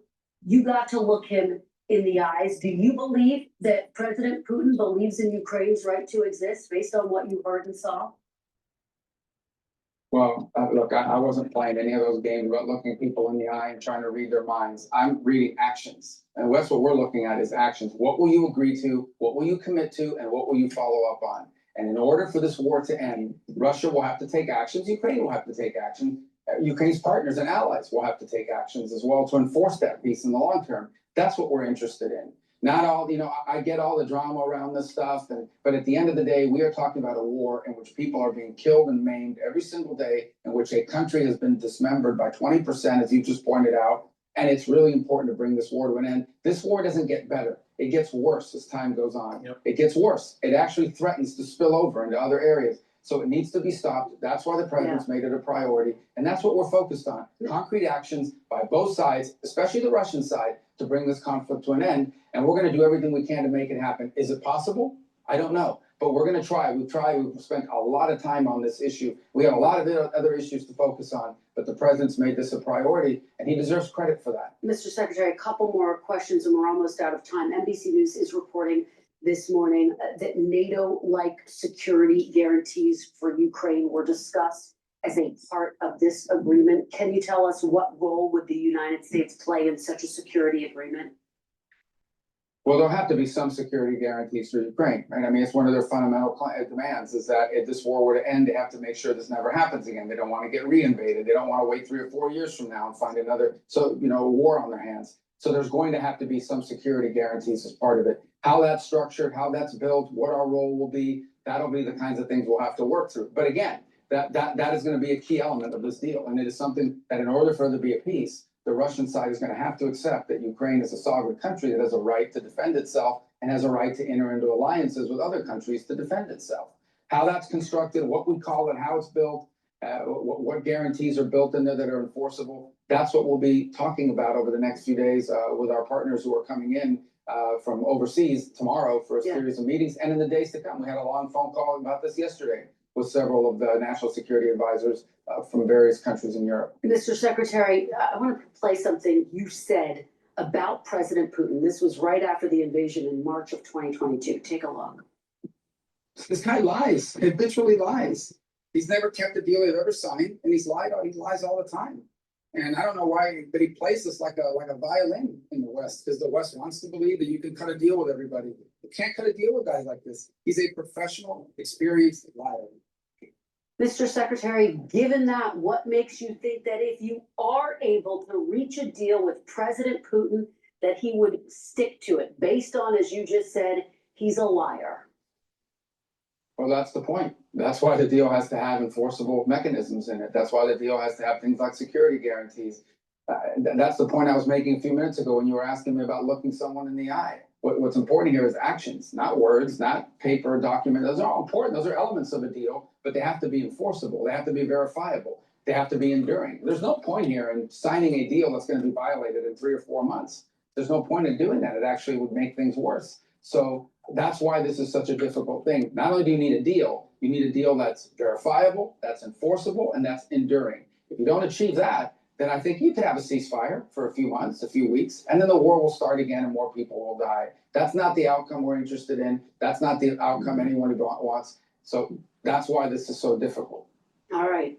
Secretary of State Marco Rubio, thank you so much for joining us after an historic week. Please go to my store, the-studio-reykjavik.com, and I have the multivitamin in stock. It's relabeled. It's the same multivitamin as before, but it's a new labeling. Now, this multivitamin has the cofactors that you need for proper enzymatic activity. Multivitamins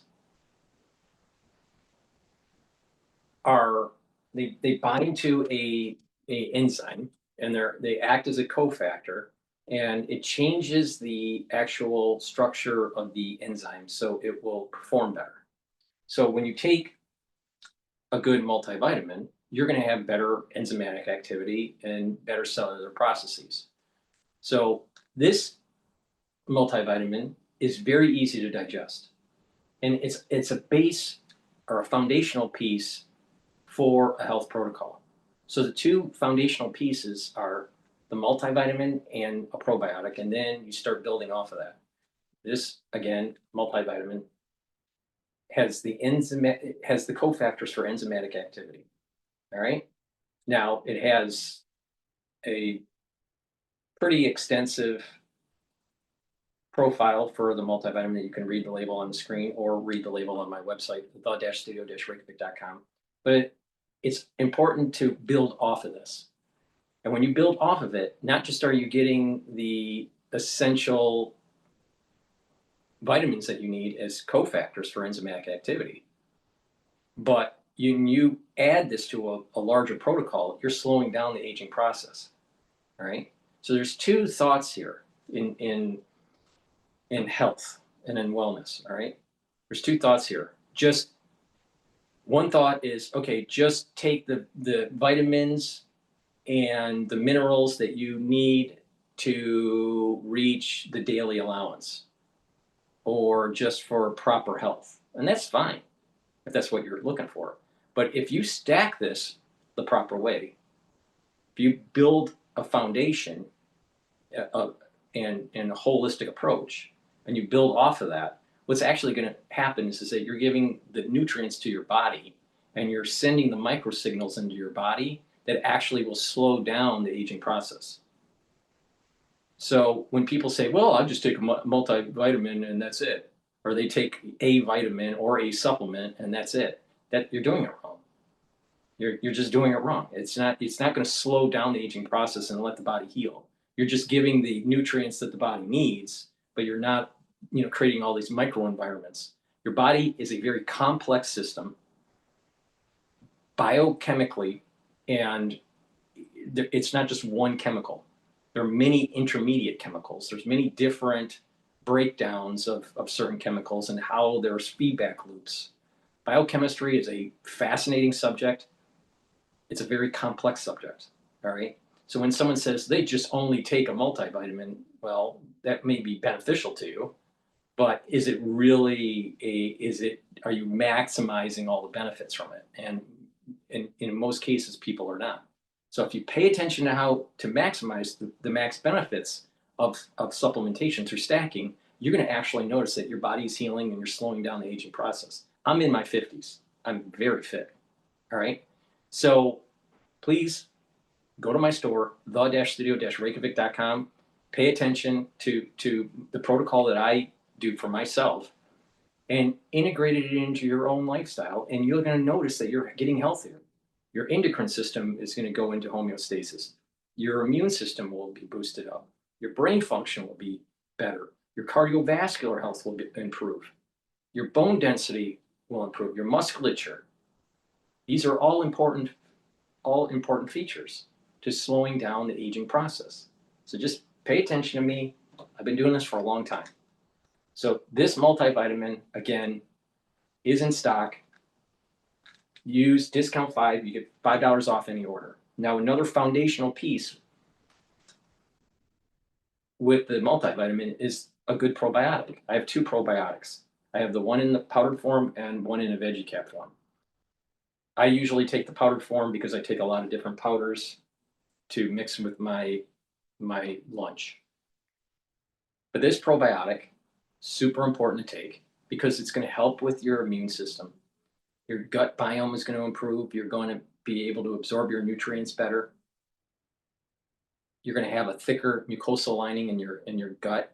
You're going to have a higher concentration of IgA, which is a type of antibody that it's a type of antibody that you need for your gut immune system. When people have low concentrations of IgA, guess what? You get sick more often. So having higher concentrations of IgA are really important. So you need a proper gut biome and a thicker mucosal lining for that. By having a thicker mucosal lining, you have less leaky gut. Now, when you have a good gut biome, you have a better communication between your gut and your liver. Your metabolism is going to improve. When you have a better gut biome, your skin, your hair, and your nails will improve.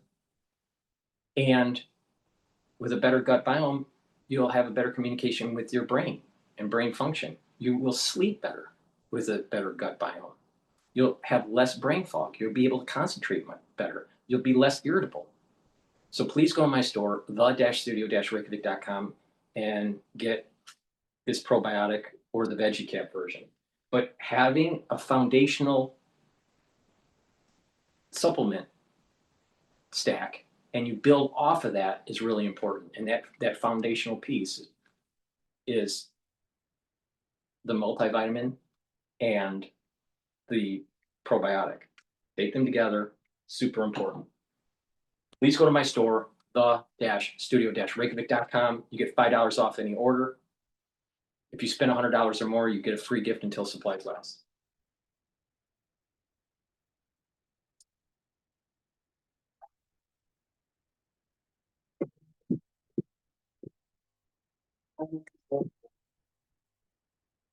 Being silly isn't just allowed, it's encouraged. Wild Dunes, Charleston's Island Resort.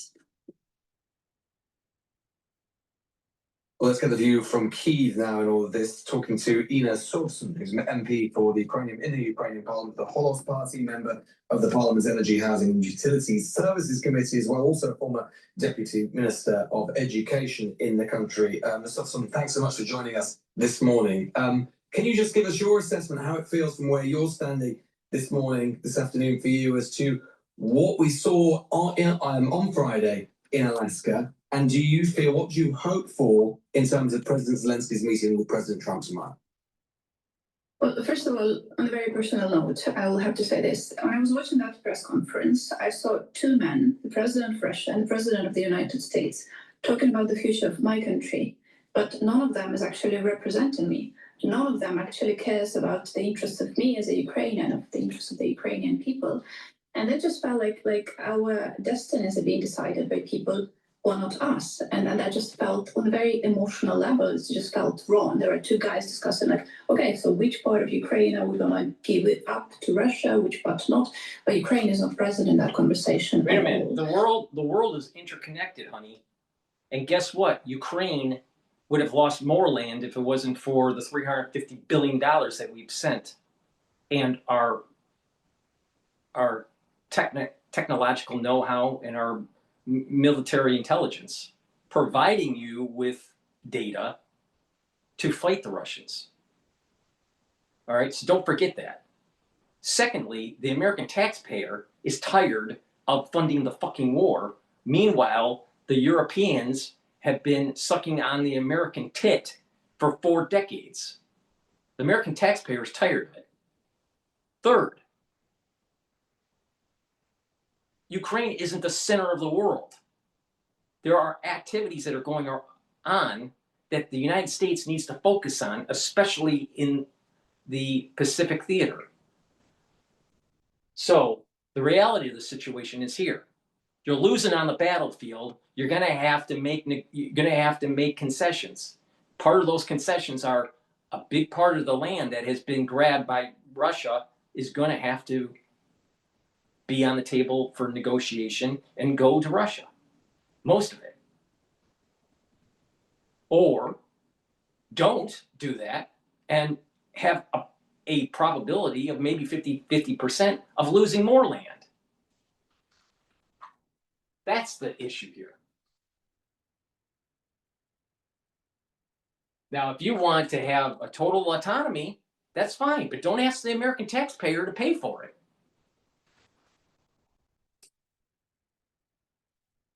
There were negotiations in advance, and then President Trump informed President Zelensky about the conversation. But the very setup just felt very wrong on a very emotional level. That was the first emotional reaction on my side. And then we heard what President Trump said. He said basically, well, it has been a great meeting and all of that, but what was so great about that, we are still not sure. And then he said that now it's up for President Zelensky to make the peace. And it's still unclear as to why now it's up for President Zelensky. What has changed since Friday, right? Because on Friday, the weeks leading to the Alaska summit, President Trump was saying, okay, we have to. What changed was we can't do secondary sanctions on India and China because of the economic problems that it would cause. Honey, the Americans are over in debt. We got to worry about our economy. We have to worry about our 10-year bond issuance and the yields on those 10-year treasuries. Okay, honey? All right? But they'll run to America for security guarantees. They'll run for America for money. Well, tens of millions of dollars can't be accounted for. Some of that's been sniffed up to the nose of Zelensky. What about the corruption within Ukraine? It's not that Putin is lily white or the Russians are lily white. They're not.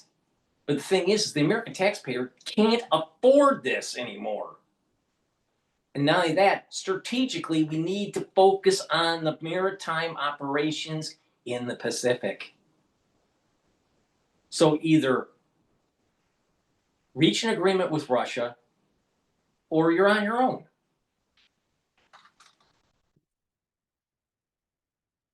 Putin to make the peace and so on and so forth. And then suddenly it's President Zelensky's decision. It's President Zelensky who's responsible for that. And then it's very unclear about what is it that is expected of President Zelensky. And it appears that the major thing that has been agreed is, of course, the so-called territorial swap.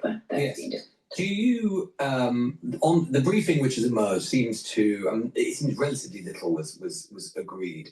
But that which seems to basically revolve around two things. One, this idea that you've just alluded to of a territorial swap, a land swap, although what the swap is in Ukraine slavery is not entirely clear. But it seems to basically be that Putin is saying that he wants all of the Donbass, something, of course, he's not been able to achieve in not just 3 years of war, but 10 years of war since the initial invasion in 2014. And in return, Trump would provide Ukraine with security, American security guarantees. Do you think that any of that would fly or be acceptable to the Ukrainian parliament?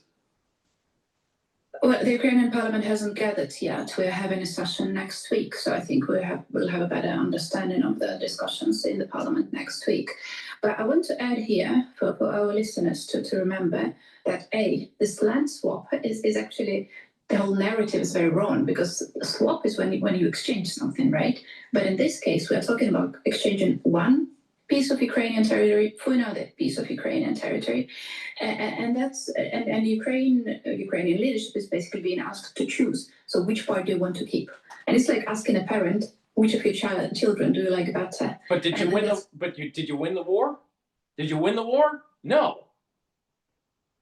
Do you need the Americans to help finance the war effort for you? Yes. Are the Americans getting tired of it? Yes.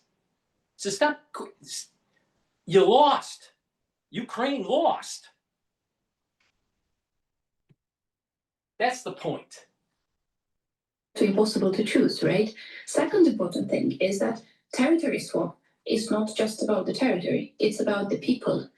The territory that Putin doesn't control in Donbass now, and that's the third of the Donetsk region. So it's not insignificant, it's a third of the whole Donetsk region. It does include the cities of Pokrovsk, with a population of about 80,000 people, the city of Slovyansk with a population of about 50,000 people, other cities which have about 50,000 population. So it's actually, what is being suggested is basically moving the population, because people will have to choose, most likely will not choose to live under Russian rule. And that's going to... Again, Ukraine lost. They're not winning on the battlefield. If they were winning on the battlefield, they would get their land back. But that's not the case. So you want to continue this on? It's a level of probability. What's the probability that the Ukrainians, even let's say with European forces, what's the probability of pushing back the Russians? Maybe 40 to 55% chance. What's the chance, if you continue on the war, that Russia takes not just 22% of the land mass, but maybe 30 or 35% of the land mass? About 50% chance. So is it better to just take your losses and reconfigure the country and try to get back economically and rebuild? Or do you want to continue this on and roll the dice to see maybe if you lose even more land? Ukraine lost. But Ukraine wants to pretend that they're winning. A huge debate, of course, in the society, in the parliament. Do you think that when you hear talk about US-backed security guarantees, which is something, in fairness, that Trump has been not willing to engage with, especially in the past, do you think that that would be credible enough and acceptable to Ukrainians and to the Ukrainian parliament? Did you welcome the talk of American security guarantees, or have you heard all of this before? Well, we have heard it before. It doesn't mean that we refuse to engage in this conversation again.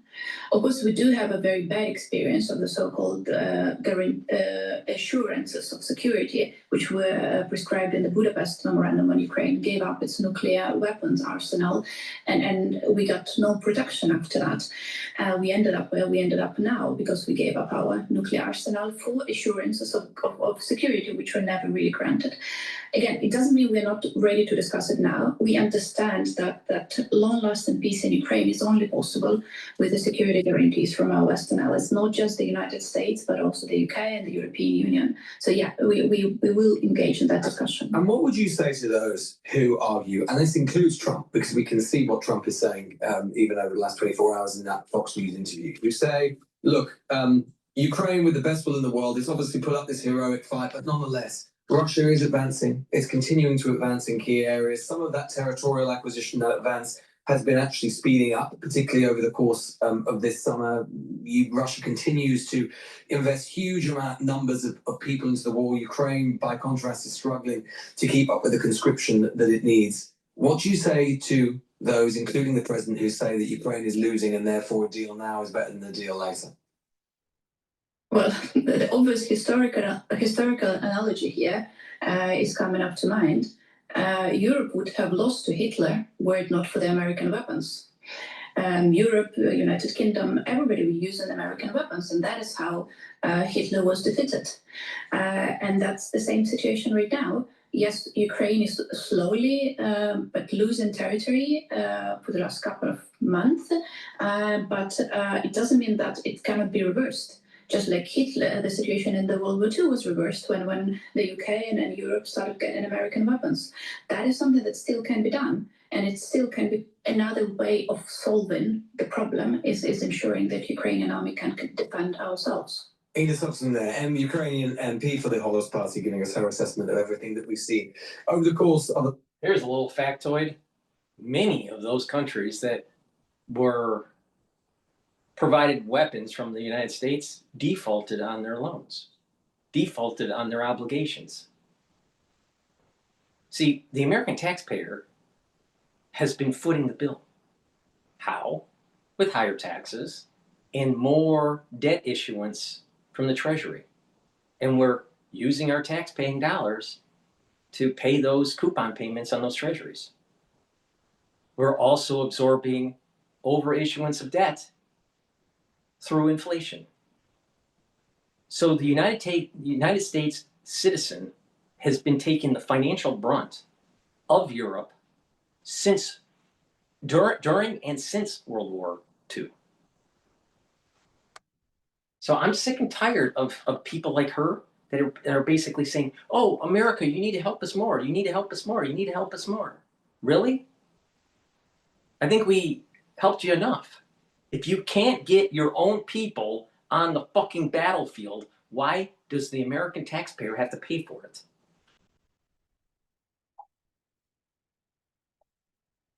That's 24, 48, 72 hours. And I think the point she made at the very beginning of that interview is completely critical and pivotal.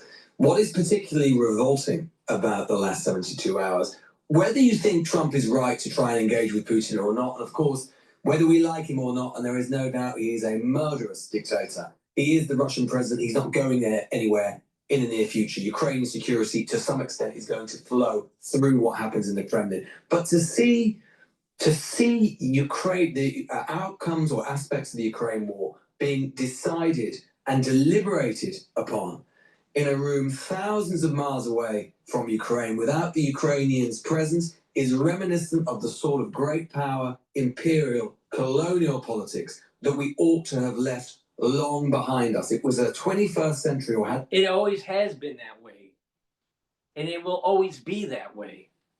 The top dog, the one that has the gold, is always going to be making the rules.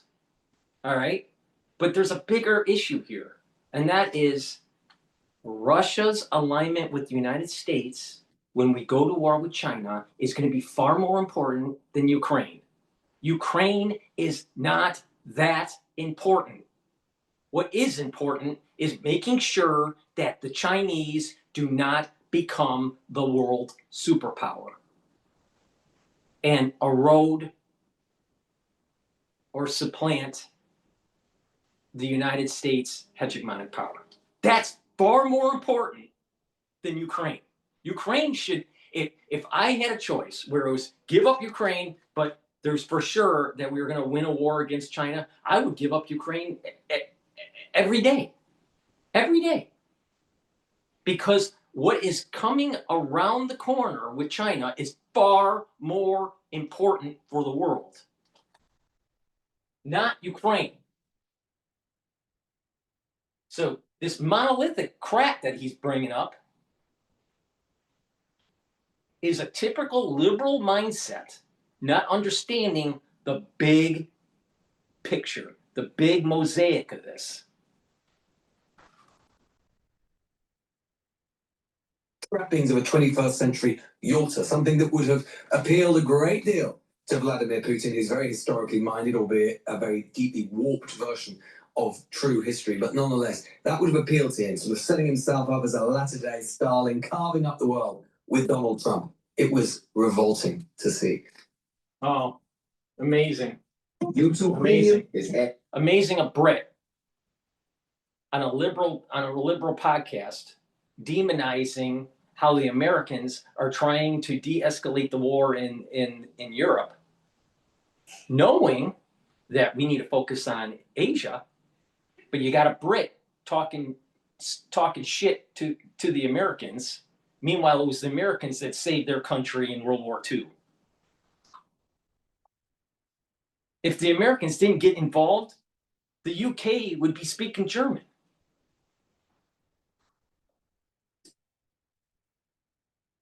For YouTube and video downloads. So what do we learn from this?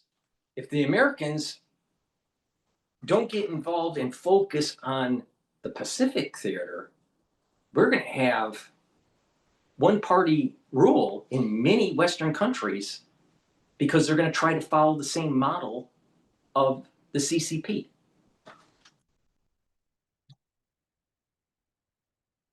Just can't take it anymore. These people are just idiots. Just idiots. Okay, I want to listen to what Whitcroft on Trump and Putin said to each other in the meeting. Joining us now to discuss is U.S. Special Envoy Steve Witkoff, who was in the room for the Trump-Putin summit, and it was a 3-on-3, and he was one of the three. He has also met face-to-face with Vladimir Putin many times, including earlier this month in Moscow. Ambassador Witkoff, always good to have you on. Thank you so much. So President Trump called this an extremely productive meeting and said many points. Before we go to Whitcroft, please go to my store, the-studio-reykjavik.com. Get the digestive enzyme complex. This is going to help to break up carbohydrates, proteins, and lipids and reduce the load on your pancreas. Super important to take. Why? Because when you get older, your pancreas doesn't function as well and you need to give it a little bit of help. Super important. Don't be a Steve Jobs. Please go to my store, the-studio-reykjavik.com. Get the digestive enzyme complex. It's very important to protect your neurons. You don't want early onset of dementia. Guess what? There's going to be an awful lot of people, because of lifestyle choices, because of the environment they're exposed to, and because of the crisis that we went through in 2020, people are going to have early onset of dementia. You better start protecting your neurons. Now, what do you need to do? NAD+. It's a supplement that'll boost up your NAD+ levels. It'll increase your energy. NAD+ helps to repair DNA damage and mitochondrial DNA damage. NAD+ also protects neurons. Ubiquinol, most bioavailable form of CoQ10 that you can purchase. You can't buy anything better than what I have in my hand here. So please go to my store, the-studio-reykjavik.com. Get the Ubiquinol. It's an antioxidant. It's going to soak up free radicals. It's going to help the health of your mitochondria. You're going to have more energy. You're going to have more ATP, and it protects neurons. You stack it with NAD+ as a neural stack. Now, a great stack to help with your energy levels, your mitochondria and your neurons, and to help with your pancreas. This is a great stack right here. Ubiquinol, NAD+, and a digestive enzyme complex. Please go to my store, the-studio-reykjavik.com. Use discount 5, you get $5 off any order. If you spend $100 or more, you get a free gift until supplies last. Click the link in the description of this video to get to my website, the-studio-reykjavik.com. Use discount 5. Were agreed to. You were in the room. Can you give us 2 specific points that were agreed to? We agreed, Jake. First of all, thank you for having me and good morning. We agreed to robust security guarantees that I would describe as game changing. We didn't think that we were anywhere close to agreeing to Article 5 protection from the United States in legislative enshrinement within the Russian Federation, not to go after any other territory when the peace deal is codified. Legislative enshrinement in the Russian Federation, not to go after any other European countries and violate their sovereignty. So we agreed to there was plenty more. Here's what President Trump said going into the meeting about the need for a ceasefire. Let's roll that tape.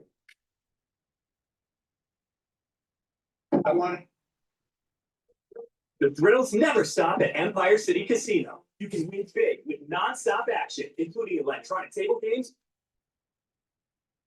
I want to see a ceasefire rapidly. I don't know if it's going to be today, but I'm not going to be happy if it's not today. Everyone said it can't be today, but I'm just saying I want the killing to stop. I'm in this to stop the killing. Obviously, the ceasefire didn't happen. Last night, Russia launched more than 60 aerial attacks across Ukraine, killing at least 5 people, injuring 11. President Trump had said if he didn't like what he was hearing in the meeting, he would walk out. Why didn't he, once it became clear Putin was not going to agree to a ceasefire, which would end the bloodshed now? Jake, the one thing, we were there as a mediator, so we were obviously advancing the Ukrainian view. The one thing that the president cannot agree to on behalf of the Ukrainians is any sort of land swap. That is for the Ukrainians. They've asked us, or stated that to us, and the president is respectful of it. But that's why we're moving so quickly to a meeting on Monday at the Oval Office with President Zelensky. That being said, we covered almost all the other issues necessary for a peace deal. So I described the ceasefire as the interim move where you would then negotiate towards a peace deal. We made so much progress at this meeting with regard to all the other ingredients necessary for a peace deal that President Trump pivoted to that place. Now, we're not waiting a week for a meeting with President Zelensky and the European leaders, or 2 weeks, or 3 weeks. We're going into a meeting with them within 48 hours of ending this meeting in Alaska. So we are intent on trying to hammer out a peace deal that ends the fighting permanently very, very quickly, quicker than a ceasefire. How would it be quicker than a ceasefire? I understand the idea of like a larger peace deal is an important point. But it was President Trump that had said that he wanted a ceasefire agreed to at the meeting on Friday. And he didn't get it, and there are now 5 Ukrainians who are dead because the Russians continue to bombard Ukraine. I still don't understand how not getting the ceasefire deal is a win. I understand the idea of wanting this bigger package, of course, but a ceasefire would at least stop the bloodshed right now. Jake, the thesis of a ceasefire is that you'd be discussing all of these issues that we resolved in Alaska. You'd be discussing security guarantees. There's not a person on the European team who didn't acknowledge that we made substantial progress at this meeting. We certainly did. So we cut through all kinds of issues that would have to be discussed and agreed to during the ceasefire period. The fundamental issue, which is some sort of land swap, which is obviously ultimately in the control of the Ukrainians, that could not have been discussed at this meeting. We intend to discuss it on Monday. Hopefully we have some clarity on it, and hopefully that ends up in a peace deal very, very soon. So Trump told Fox that he and Putin, quote, largely have agreed on, unquote, land swaps. And sources tell CNN that President Trump told European leaders that Putin will agree to end the war and not attack Ukraine or other European countries, as you mentioned earlier, in exchange for Ukraine ceding the entire Donbass region to Russia, including territory that isn't even currently occupied by Russian forces. Is that accurate? Is that what's on the table? But Ukraine has to agree to cede all of Donbass? I think, look, I don't know that we have the time now to go through all the different issues on these 5 regions. There are 5 regions here. It's always, in our view, been the crux of the deal. Those 5 regions, the Russians have previously said that they wanted it at the administrative lines. The administrative lines are the actual legal boundary lines as compared to the contact lines. The Russians made some concessions at the table with regard to all 5 of those regions. There is an important discussion to be had with regard to Donetsk and what would happen there. And that discussion is going to specifically be detailed on Monday when President Zelensky arrives with his delegation and some of the other European leaders. And hopefully we can cut through and make some decisions right then and there on that. What more Russian concessions can you tell us about? Because obviously ceding land up to the administrative line is not a small thing for Ukraine to agree to. You said that Russia would agree to legislatively saying they wouldn't seize any more land in Ukraine past the administrative line, that Russia agreed to legislatively assert that they will not attack any other European countries. What other concessions from Russia might there be? They made some other concessions on several of the regions. I'm not going to discuss it now. The Ukrainians are aware of it, as are the Europeans, and it was significant. And that doesn't mean it's enough, but the point was that we began to see some moderation in the way they're thinking about getting to a final peace deal. And so we feel that that's encouraging. Now, we briefed the Europeans immediately after we were done with the summit. We briefed President Zelensky directly. He deserved that, and the president got right on the phone with him. And then we had the Europeans on the phone, and I think everybody agreed that we had made progress. Maybe not enough for a peace deal, but we're on the path for the first time. We are seeing accommodation more than we've seen in the past, certainly more than we saw in the last administration. And that is, that's encouraging. Now we have to build on that. And we have to get a deal for the Ukrainians that allows for their self-determination, allows a protection of their sovereign borders. We have to make sure that we achieve that, and the president is intent on getting to that place. In terms of Ukrainian security guarantees, you mentioned the Article 5 guarantee of NATO, an attack on one is an attack on all. Russia would allow that to happen, that any further incursions into Ukraine, Russia would understand would be seen as an attack on all NATO members?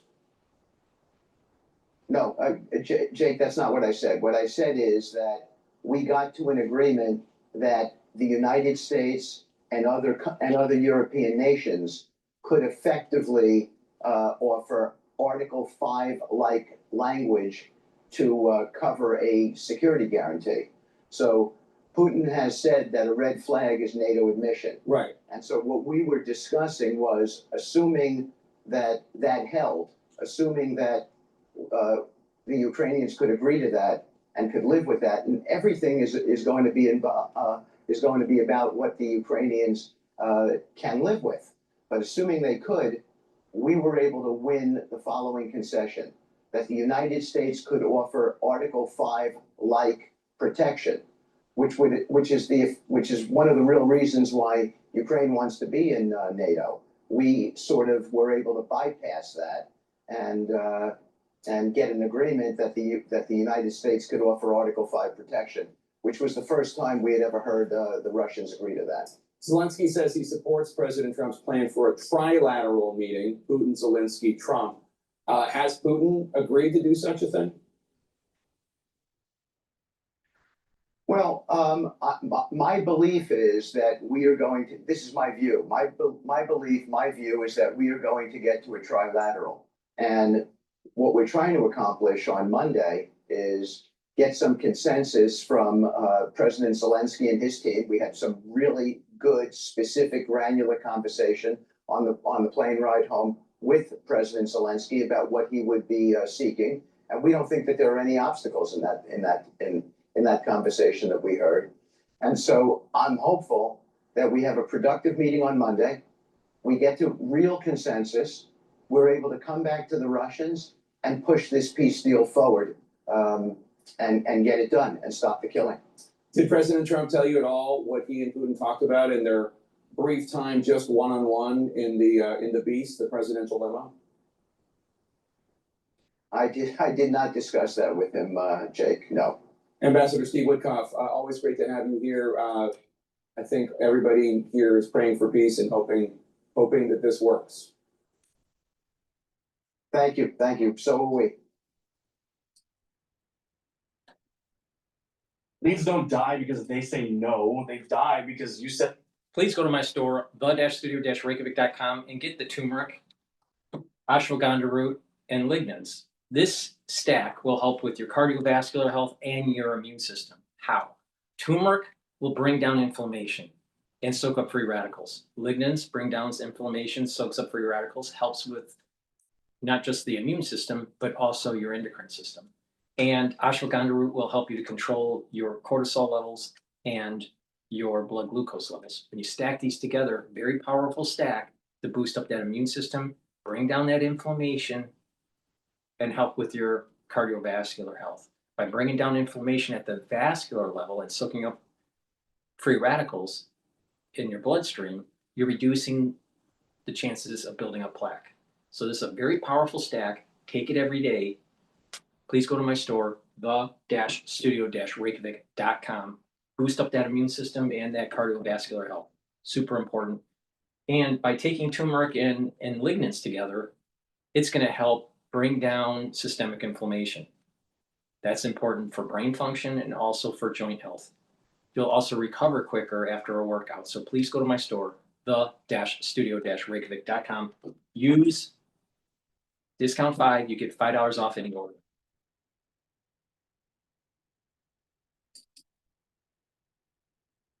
Joining us now is the assistant to the president and U.S. Special Envoy for Peace Missions, Steve Witkoff, who was in the room for Friday's summit. Welcome back to Fox News Sunday. Thank you, Shannon. Good morning. Okay, so let's start here. There are reports that the president supports a Putin proposal, which would essentially give over Donbass, that entire region or most of it, to the Russians. It's a place that 6.5 million Ukrainians were living prior to the start of this war. So why do something that would seem like a reward to somebody who has attacked a sovereign country? We were in the room, Shannon, as a mediator, and the president, as a mediator, was looking for ways to solve the crisis. He understands that it is for the Ukrainians to decide how they might land swap, how they might make a deal with the Russians on different territories there. But that's why Zelensky and the Europeans are coming to the White House on Monday to make those decisions themselves. But are reports accurate or inaccurate that the president does support that ask from Putin? I think the president supports a peace deal, Shannon, and he got through almost all of it in Alaska. I mean, I was personally surprised at the amount of wins that we had that day. It was right down the line. We agreed on much more robust security guarantees.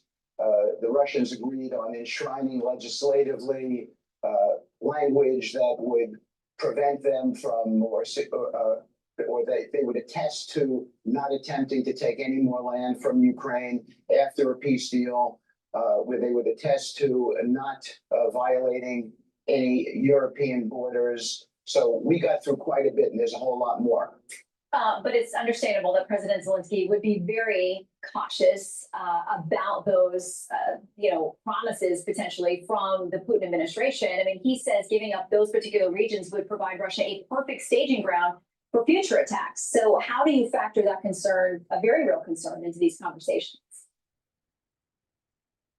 Look, he's a strong president for his country, and we were on the phone with President Zelensky moments after the Alaska summit ended, and I can tell you that I spoke to him personally, gave him my view. The president obviously was making the presentation, and everybody recognized on that telephone call, and there were various European leaders, how much progress we had made in demonstrating that the Russian Federation was going to make significant accommodations well beyond what we thought before that summit started. So it was absolutely acknowledged as a win. Now, that being said, there are details. That's what happens in a negotiation. You try to move one side towards the middle, then you try to move the other side towards the middle. The president achieved that, certainly in my view and in the view of many others as well, but I was sitting right there. The president achieved that beyond what everyone's expectations were. And now we're immediately moving to a meeting with the Ukrainians, with the Europeans, and hopefully we can narrow the issues down even further and get ourselves well along the way towards the codification of a peace deal. So there were managing of the expectations, as you mentioned, going into this, but the president had said numerous times, and he said in the past that he wants a ceasefire and he was hoping to get one going in. Here's what he said when he was asked just days ago about what would happen if President Putin did not agree to end the war or a ceasefire going into this conversation. If Vladimir Putin does not agree to stop the war after your meeting on Friday, yes, they will. What will there will be consequences, tariffs? There will, I don't have to say, there will be very severe consequences, yes. He told Brett Baer on the plane that he would be very unhappy if he came away from this without a ceasefire. So how do you call this a win if you didn't get that? Shannon, a ceasefire, as you know, is a condition precedent, generally speaking, before a peace deal. So in that context, the president has always talked about a ceasefire until he made a lot of different wins in this meeting and began to realize that we could be talking about a peace deal. The ultimate deal here is a peace deal. And we were talking about much more robust security guarantees than anyone ever imagined before. We were talking about EU admission. There was all kinds of subject matter discussed here that began to lead the president to the assumption that we could finish this thing with a peace deal and really end the killing almost immediately. And that's what we went for. That's what real deal makers do, and that's what he did. And it was. Whitcroft is just putting a lipstick on a pig because he knows behind the scenes that Trump can't issue secondary sanctions on China and India. He knows it. And so they're trying to just say, oh, you know what? We're going to just skip ceasefire and go right to some sort of peaceful settlement. A peace deal. No, but I think that Putin is smart enough to just give a little bit of hope to Trump. Now, maybe there will be a peace deal, but Ukraine needs to come to the realization they're going to lose quite a bit of land. It was really an amazing feat for me to watch happen. So let's talk about the optics of this, because of course the president's critics were unhappy, but some of the supporters too worried about what signal or message this sent. The red carpet, the hugging, the looking very collegial at this meeting. Wall Street Journal editorial board says this: the Russian achieved one of his major goals from the summit, which is the start of his rehabilitation as a world leader. The summit ended his isolation from the West, and he gave up nothing for it. He also appears to have gained more time to continue bombing Ukrainian cities and slowly taking more territory. Why give him that optics, Lynn? Look, I think from our standpoint, and I would imagine the president would say this, but you're asking me the question. From our standpoint, we're concerned with outperforming where we thought we were going to perform, and we did. We moved the Russians significantly past where we thought they were going to end up.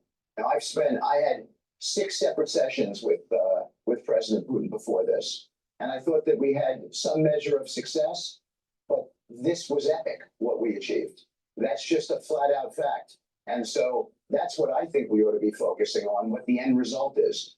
I think that we are a whole lot closer to eliminating death on the battlefield in Ukraine and Russia. And isn't that the overall goal? That would be my goal, and I think that's the president's goal. So I think we did what we were supposed to do, better than what people estimated we would achieve. So let's talk about the security guarantees, because you mentioned those. What does that mean in practicality? What is the U.S. willing to commit to that effort to give Ukraine the assurances it needs to come to the table?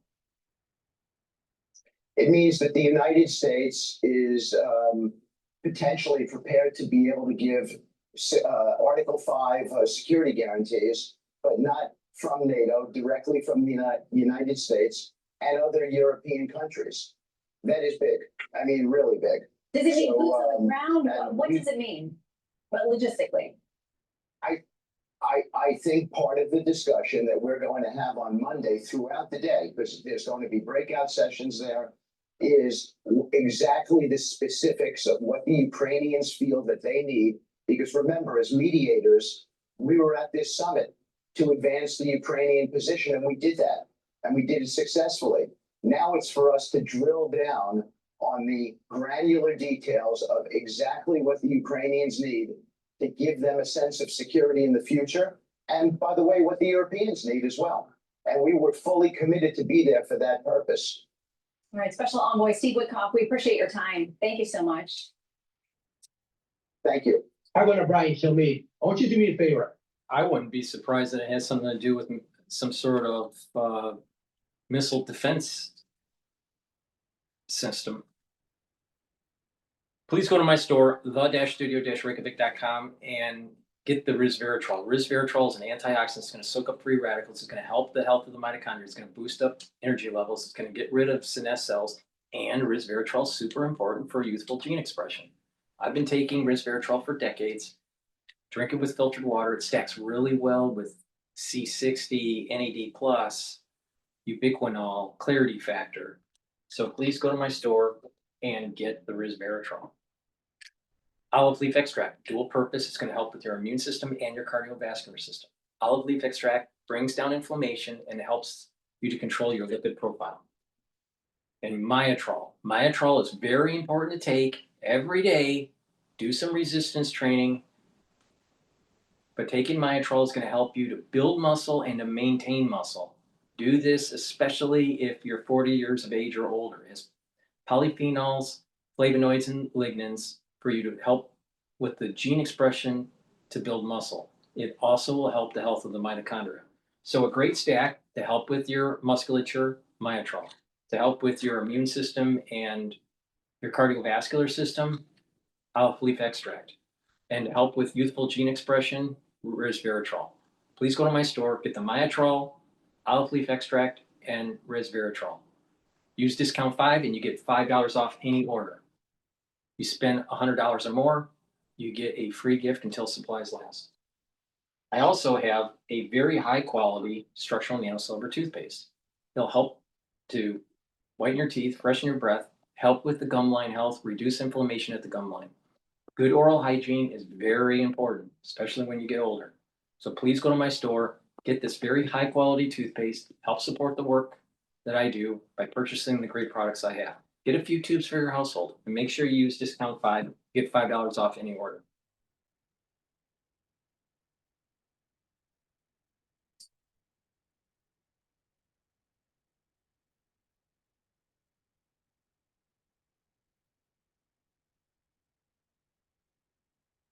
Alrighty, let's see here.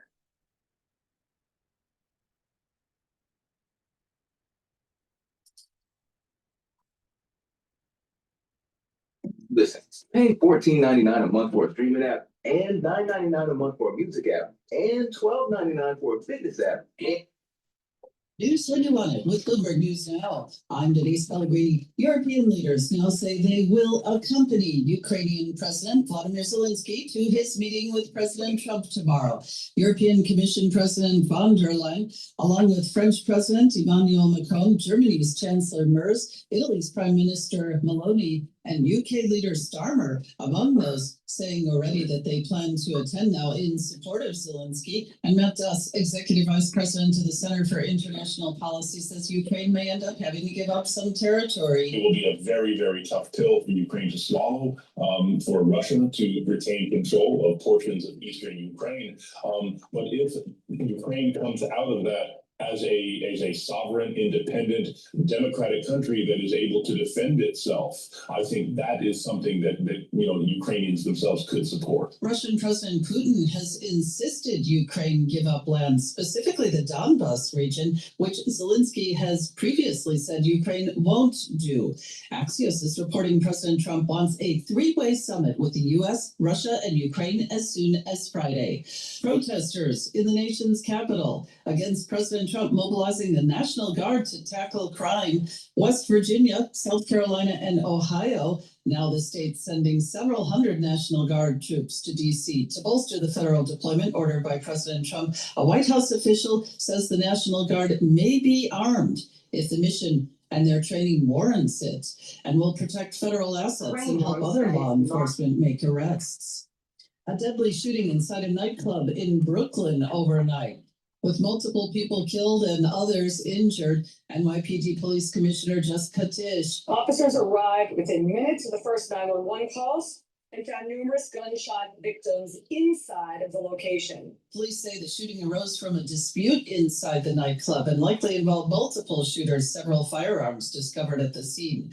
Erin downgraded now to a Category 3 storm as it moves through the Atlantic near Puerto Rico, triggering concern about rain, flash flooding, and mudslides, even in its weekend state. Bloomberg meteorologist Craig Allen says people all the way up and down the eastern seaboard still need to watch out. Landfall for the East Coast remains a very minimal threat, but there will be life-threatening surf and rip currents all along the beaches from the Bahamas and Florida right on up the entire eastern seaboard into Atlantic Canada. Bloomberg meteorologist Craig Allen. Air Canada resuming flights this evening. That's after Canada's government moved to order more than 10,000 Air Canada flight attendants back to work. FlightAware indicates about 60% of Air Canada flights for today are canceled. In the Middle East, Protests in Tel Aviv against government of Israeli Prime Minister Benjamin Netanyahu. The groups are demanding the fighting in Gaza stop so the hostages taken in the Hamas-led action in October of 2023 can be back home. Israel, meantime, announcing it's preparing to move Palestinians from combat zones to southern Gaza ahead of a military offensive in some of the territory's most populated areas. The health of U.S. consumers in focus this coming week. That's as we get a whole slew of retailers reporting quarterly results, including Walmart and Target. Dana Telthy, founder of Telthy Advisory, says retail business is seeing its ups and downs, but there's no reason to panic. You're definitely hearing more commentary that continues to be increasing quarter to quarter about the uncertainty of the economy. What you've heard from CEOs this week and a little bit last week, and we'll have a lot more next week, is that spending and sales since the end of the June quarter has improved and it's increased. And Chelsea there, a guest on the Bloomberg Business Week podcast, which you could download wherever you get your podcasts. And the Fed also in focus as final preparations get underway for the annual symposium in Jackson Hole, Wyoming. Fed Chair Jay Powell will speak as pressure mounts on him to cut interest rates at the next FOMC meeting in September. We'll have live special coverage of all the events in Jackson Hole and multiple interviews with movers and shakers from the sidelines as well. All on Bloomberg Radio, Bloomberg Television, and of course streaming on the Bloomberg Podcast channel on YouTube. OpenAI staffers, according to sources, plan to sell $6 billion in the company to SoftBank, other investors. That would give it a $500 billion valuation, according to some, and that would make OpenAI the world's most valuable startup, surpassing Elon Musk's SpaceX. And that's news when you want it with Bloomberg News Now. I'm Denise Pellegrini. This is Bloomberg. Please go to my store, the-studio-reykjavik.com, and get the great deodorant bars that I offer. You can get it in peppermint, lavender, and tea tree, and in citrus. They are deodorant bars for males and females. It will help to detoxify your body. You use it as a deodorant daily. Made from essential oils from the Himalayas, all natural, no aluminum, no baking soda, very high quality deodorant bars. Please go to my store, get a couple bars for your household, help support the work that I do.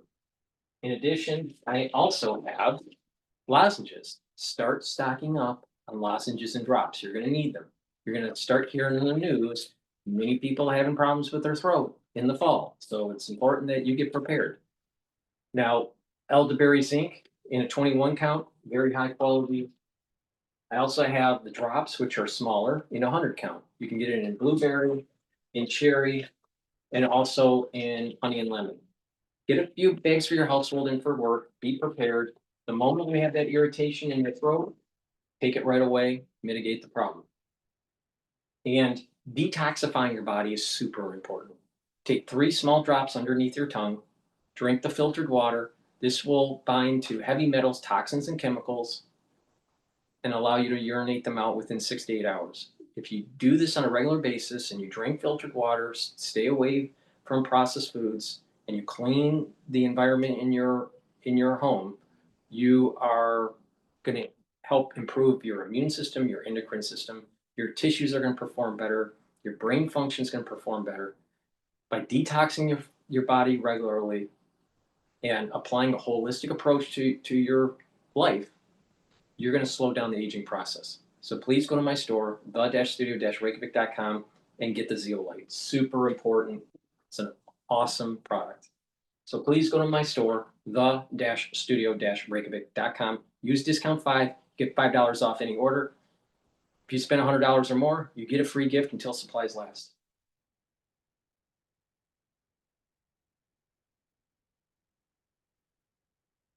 All right, let's listen to Glenn Beck. I don't normally listen to Glenn Beck, so let's just listen to what he has to say.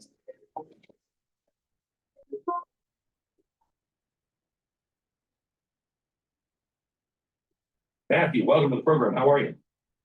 I'm well, Glenn. Thank you for having me. You bet. So, I mean, what great article, really. I think going contrary to what everybody in the mainstream media is saying, they're saying, boy, he's bringing him over to Alaska, and that's such a win for Putin. I don't think it's a win at all for Putin.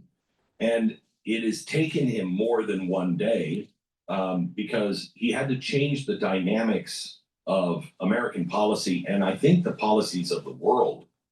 And you point that out in your article. You want to go a little deeper into that? Oh, sure, absolutely. No, I think that Trump is going to the summit today in Anchorage with a lot of leverage over Vladimir Putin. And you're right, the mainstream media wants already to characterize this as a win for Putin because there's a meeting taking place at all. But I think this fundamentally misunderstands. Unfortunately, this was old news, so I'm going to stop it because they're talking about before it actually was conducted. All right, let's take a look at what's going on. Let's listen about this Adam Schiff issue. So we have this New York Post exclusive. They're reporting that Adam Schiff is paying just 3% on his mortgage on the mortgage on the homes that are in the center of his fraud probe. So the criticism over socialist, as well as criticism over socialist candidate Mondani's rent stabilized apartment. So basically, his rent doesn't go up with the rent around him.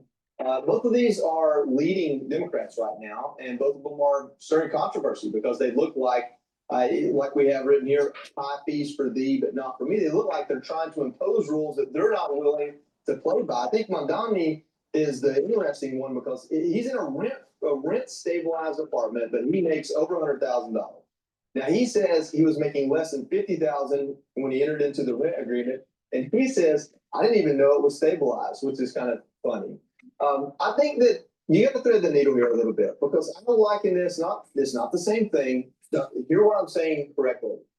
When President Donald Trump, and they were like, show your tax returns, show your tax returns. You're cheating the system. You're not paying taxes. As someone who made less than what Mondani is making now when that happened, my thought was, hey, bro, if you can go get by without having to pay taxes, good on you, because that's what I want to do too.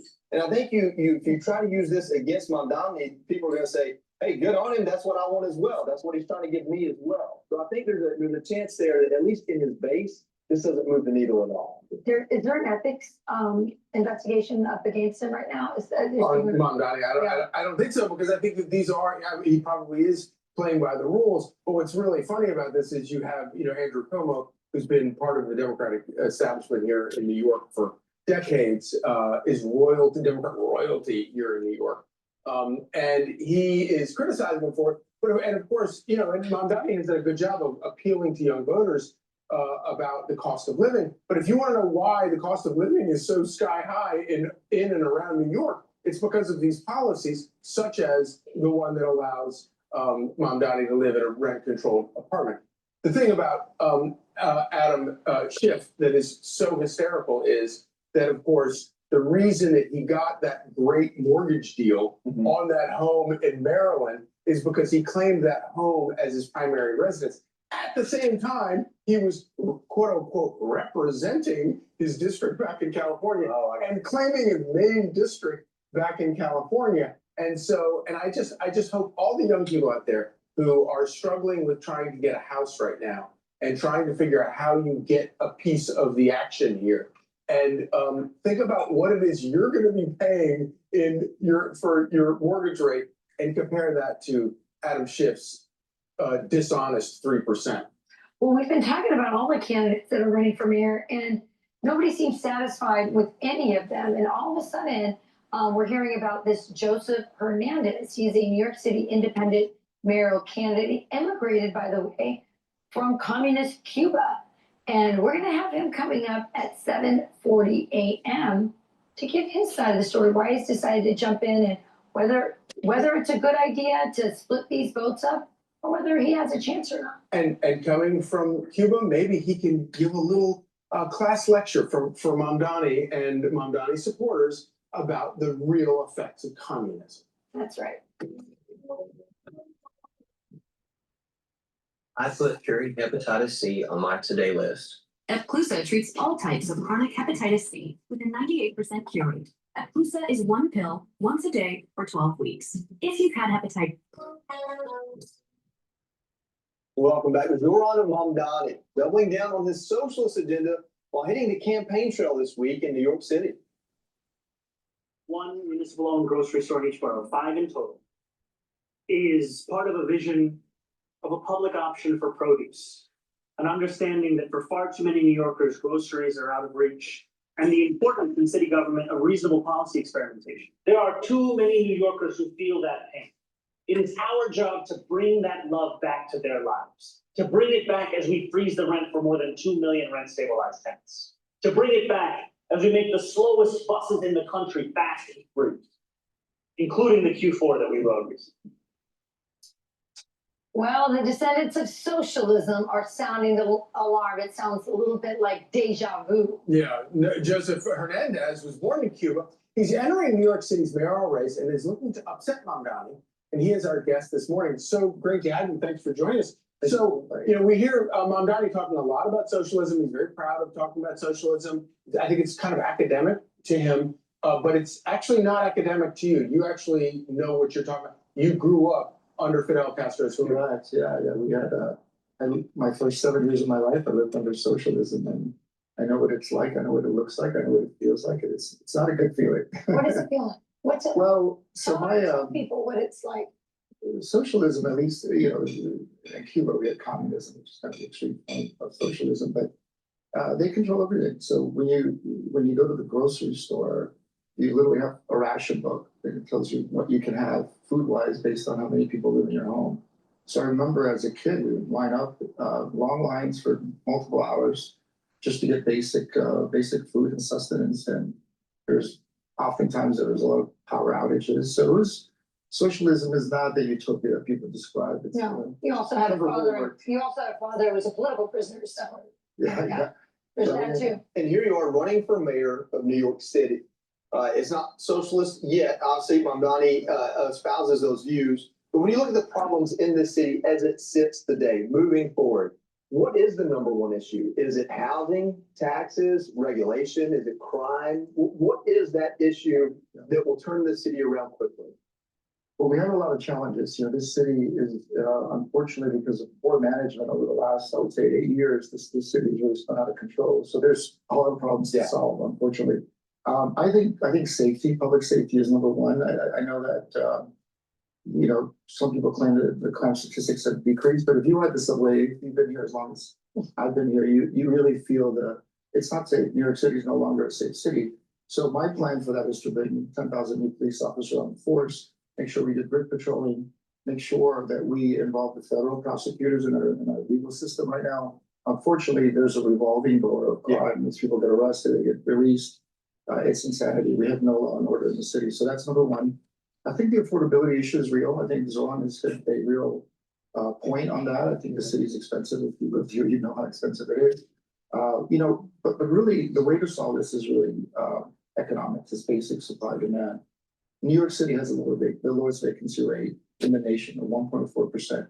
So that means that at any one moment, there's only 32,000 homes available for you to rent. So just imagine if you're a new kid that's getting a new job here at Fox or coming in to work in the theater or Broadway, you're competing for 32,000 units against everybody else. Against 8 million people. Absolutely.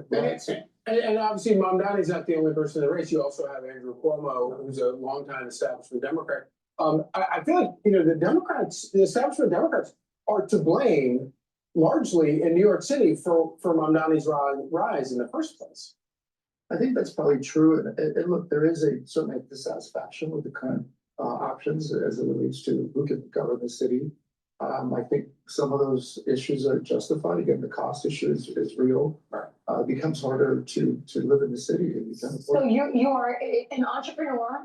It's a very successful entrepreneur. You think you can bring your business acumen to this job, but this is a crowded field. Really quick, how do you think you can break through? Well, look, I'm an operator, and that's what I've done my whole career. I have, I'm an immigrant. I came from nothing. My dad was a dishwasher. My mom cleaned homes. I am the American story, and everything I do, I always strive to do the best. And my business acumen is what I think I want to apply here. I think AI is a big portion of the solution that the city needs. I'm an expert in that area. We just bought a company public focusing on AI. So we know how to do this, and I think the problems are solvable. Well, it's a long stretch between here and election day. I'm sure we'll have plenty of opportunity for voters to get to know you. And you have my respect for putting your name to that. There's nothing easy about it. And for saying that the first step is 10,000 new cops in the city. That's a great campaign. All right, Joseph Hernandez. Thank you, sir. Thank you for joining Fox Please go to my store, the-studio-reykjavik.com, and get the vitamin B complex. Vitamin B complex will help to rev up your cellular metabolism, help with protecting your neurons, and the first 4 B vitamins will help the health of the mitochondria. They're tied to the electron transport chain that helps to increase your ATP levels. So please go to my store and get the vitamin B complex. Super important to take once you turn age 40. Now, collagen. Collagen is a powder. Take it with soft foods, filtered water, milk, or a smoothie. Take it every day. Do some resistance training. It's going to help with your skin, your hair, your nails, your musculature, your bone density, and your cartilage, and your joint health. So please go to my store, the-studio-reykjavik.com, get the collagen. It has a typical amino acid profile shown on the screen here. Very high quality supplement. Take it every day. In C60, C60 is a very strong antioxidant. It's going to soak up free radicals, help with the health of your mitochondria. It's going to help to boost up energy levels, reduce stress in the cell. This will also help with your neurons. You're going to be able to have the energy that you need in those neurons to produce those neurotransmitters. When you have a better microenvironment for your neurons, you're going to have better neuroplasticity. You're going to have positive neuroplasticity. You're going to be able to think faster. You're going to have better memory. Your organ systems are going to perform better. You're going to be able to soak up those free radicals at the vascular level. That's going to reduce the chance of plaque buildup. You're going to help with your immune system and your endocrine system. This stuff is very powerful. Take a teaspoon a day every day. You can get it in a 2 ounce, a 4 ounce, or an 8 ounce configuration. Get it in MCT coconut oil, extra virgin olive oil, or avocado oil. Take a teaspoon a day every day, preferably on an empty stomach. If you work out, take it before you work out and you'll recover quicker. This is extremely powerful stuff, very important to take every day. And after a year, you're going to notice that you're slowing down the aging process and you'll see other benefits. A lot of people have been saying that they have better eyesight. So please go to my store, the-studio-reykjavik.com, and get the C60. Very important. I've been taking C60 since 2016. So please go to my store, the-studio-reykjavik.com. Use discount 5, you get $5 off any order. If you spend $100 or more, you get a free gift until supplies last.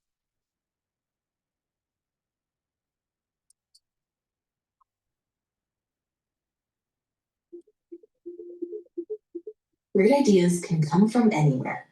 With Wix, you decide where they go.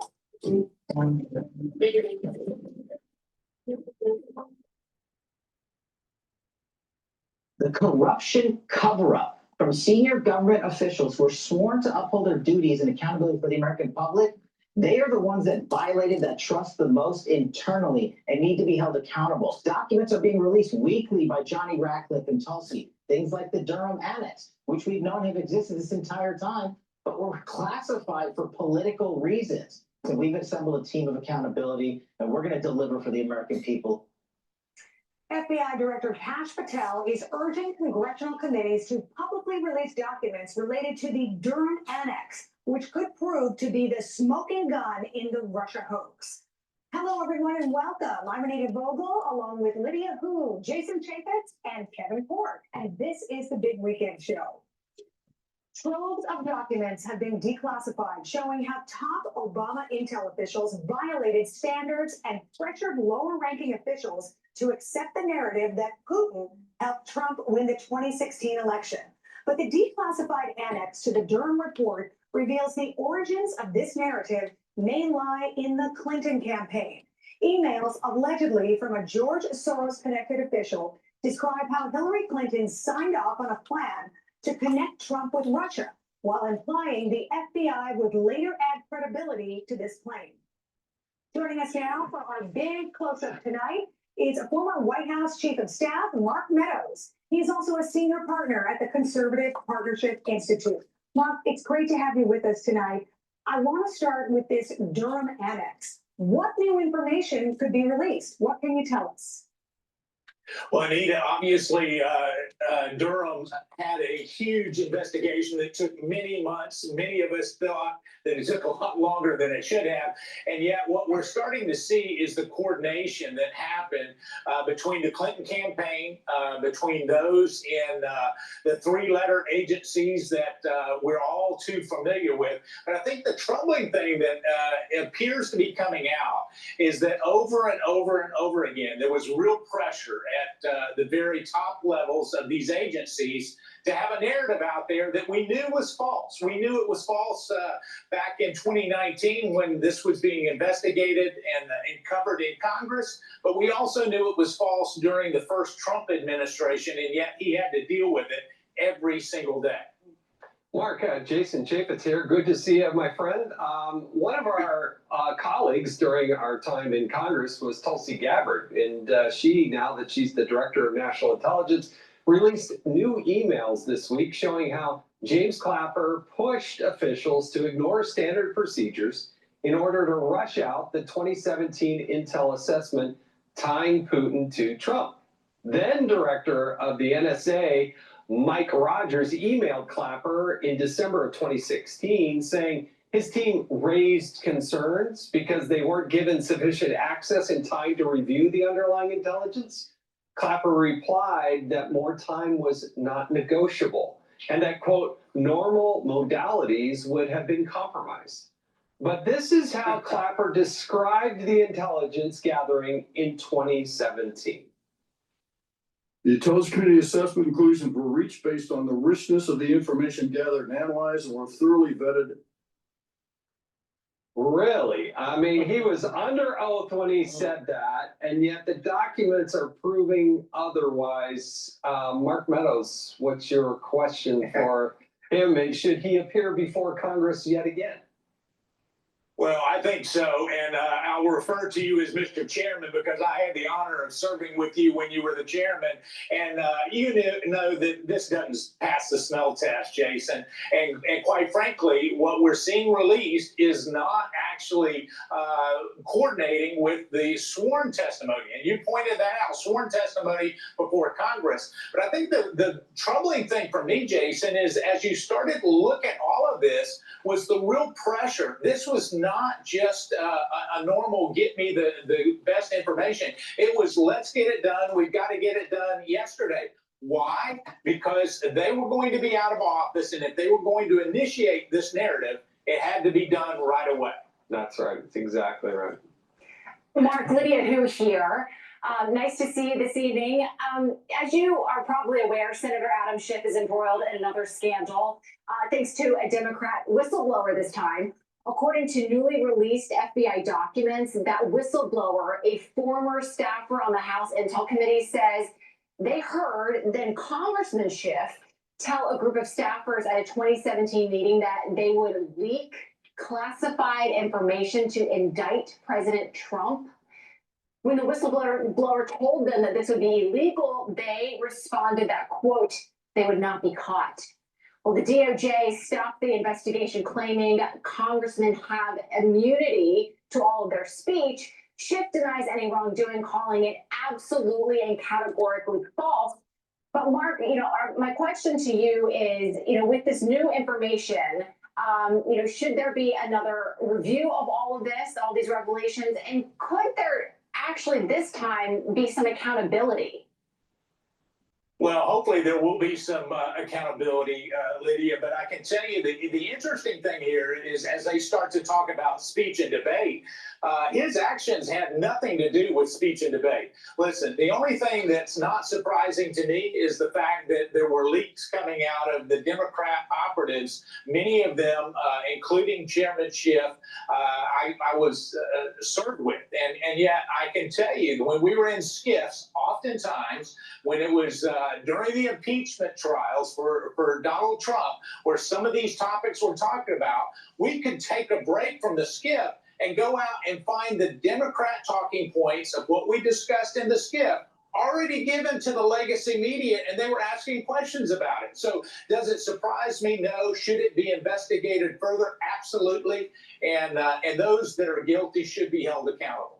Chief, it's Kevin. Great to have you on the program tonight, and I hope you have a wonderful weekend. I'm going to ask you about James Comey while we have you. He's also in a bit of hot water over these newly released FBI memos. Now, according to the documents, the former director hired his friend, a guy by the name of Daniel Richmond, to discuss classified information with him and then to use him as a media liaison. Richmond spoke to the media without consulting DOJ officers, and that includes, by the way, the offices of public affairs. And several times, by the way, this did happen. And he did that, and sometimes he would try to get out there and run cover, correct stories that were critical of Comey in this effort to sort of shape the press coverage. But this is what Mr. Comey told Congress in May of 2017. Listen. Director Comey, have you ever been an anonymous source in news reports about matters relating to the Trump investigation or the Clinton investigation? Never. Has any classified information relating to President Trump or his associates been declassified and shared with the media? Not to my knowledge. Elevate your game this season at Dick's. Score the latest gear from the best brands for football, soccer, volleyball, and more. Plus, choose from thousands of cleats from Nike, Adidas, Jordan, and other top brands. Not to my knowledge. Oh, boy. Well, that was then. This is now. So, Chief, I'm wondering, how likely do you think it might be that a court could find that Comey did leak classified information to the press? Well, I can't really speak to that as much, Kevin, but what I can opine on is this name that you heard, that you mentioned, is not the first time that we've heard this name. In fact, I believe he was classified as a special government employee at one time. But what we also know is that wherever Director Comey went, there was a plethora of reporters that seemed to have unbelievable information and insight into what was going on in the FBI and DOJ. And so I think that, if you start looking at the sources that were feeding the information to the press well beyond James Comey, I think you'll start to see really the breadcrumbs that lead back to an FBI that was politicized against Donald Trump. All right, Mark Meadows, thank you so much for joining us tonight and answering all of our questions. We really appreciate it. Have a great weekend. Great to be with you. Take care. God bless. Thank you. You too. Thanks. Jason, this is now 8 years ago, and I believe you were in Congress at the time, right? And it feels like just now, after 8 years, the American public is finally getting the details of possibly what was going on. And, I've heard a lot of people say, oh, you know what? We should just move on. It's in the past. We should move on. But we can't move on, because if we don't find out what happened, it could happen again. Yeah, and we're finding out that it's worse than ever. And thanks to Donald Trump. Donald Trump has taken the initiative to open this up. And if it weren't for Attorney General Pam Bondi, Kash Patel, and others, this would have been covered up even more. One thing I want to add to what Mark Meadows said, because he was spot on. He was exactly right. But let's also remember the Inspector General, Michael Horowitz, for the Department of Justice. They made a criminal referral to the DOJ to prosecute several people within the FBI, one of which was accused. The accusation was that he was sharing information, trading that information for dinners and other sorts of favors, and they wanted to prosecute him, and the Department of Justice said, no, they're not going to do that. That happened multiple times, but specifically on the leaking of information and giving information inappropriately in exchange for gifts, right? And yet they still didn't prosecute him. So I'm glad Donald Trump's on it now. They've got a long ways to go. And by the way, there's no reason why the Department of Justice can't just release this information. They don't have to rely on Congress to do it. They gave it to Congress, and now they're encouraging Congress to release it. But DOJ, you can release it. Absolutely. Some of these people, Jim Comey, James Clapper, they were under oath making these statements, right? So, Lydia, what do you think about consequences for people? Are people going to be held accountable? And do you see anybody facing any jail time here? It kind of goes back to just like a basic principle of us as parents, just kind of tell our kids, you got to tell the truth. You got to tell the truth all the time. And it's really disappointing when you hear allegations we just saw it right before our eyes, that situation where it seemed like, I'm not sure that person was telling the truth under oath, which we all know is perjury. Right. So it seems like there should be some real questions on just like basic truth telling in Congress. You know, I did ask Mr. Meadows there about, you know, accountability, because it does feel like for so many years we've heard this steady drip, drip, drip of information. And you're right, we're just now finally getting, you know, peeling back the layers, and, you know, maybe there can be some accountability. But until we actually see that happening, I just kind of think that some of us will always feel like, where is this going? Yeah. When are we going to get there? And I don't know. I just think that the time is now to really hold some people to account. But just real quickly, I do think Congress, particularly Senator or Chairman Grassley, will call those same cast of characters up under oath, and it'll be fascinating. Do they plead the fifth this time, or do they answer the questions? And they're going to play back the tape of how they answered it previously. Wow. And can I add one other thing to that too? Is that, you know, it's just to think about the possible larger consequences of all the things that we saw unfold over the past Trump administration, particularly with Senator Adam Schiff and the whole Russiagate, the Russia hoax thing. You know, President Trump acknowledged that yesterday when he was speaking side by side with, you know, Russian President Vladimir Putin, saying, you know, I don't want to misquote him, but it was pointing to that hoax and saying perhaps our relationship would have been different. And you have to wonder how world events could have been steered otherwise if the whole Russiagate thing had not happened. It is so true. And to that point, you know, all we heard about for 4 years and more than that was Russia, Russia, Russia. Those were the talking points of every Democratic politician out there. And so, Kevin, you've covered Washington for so long.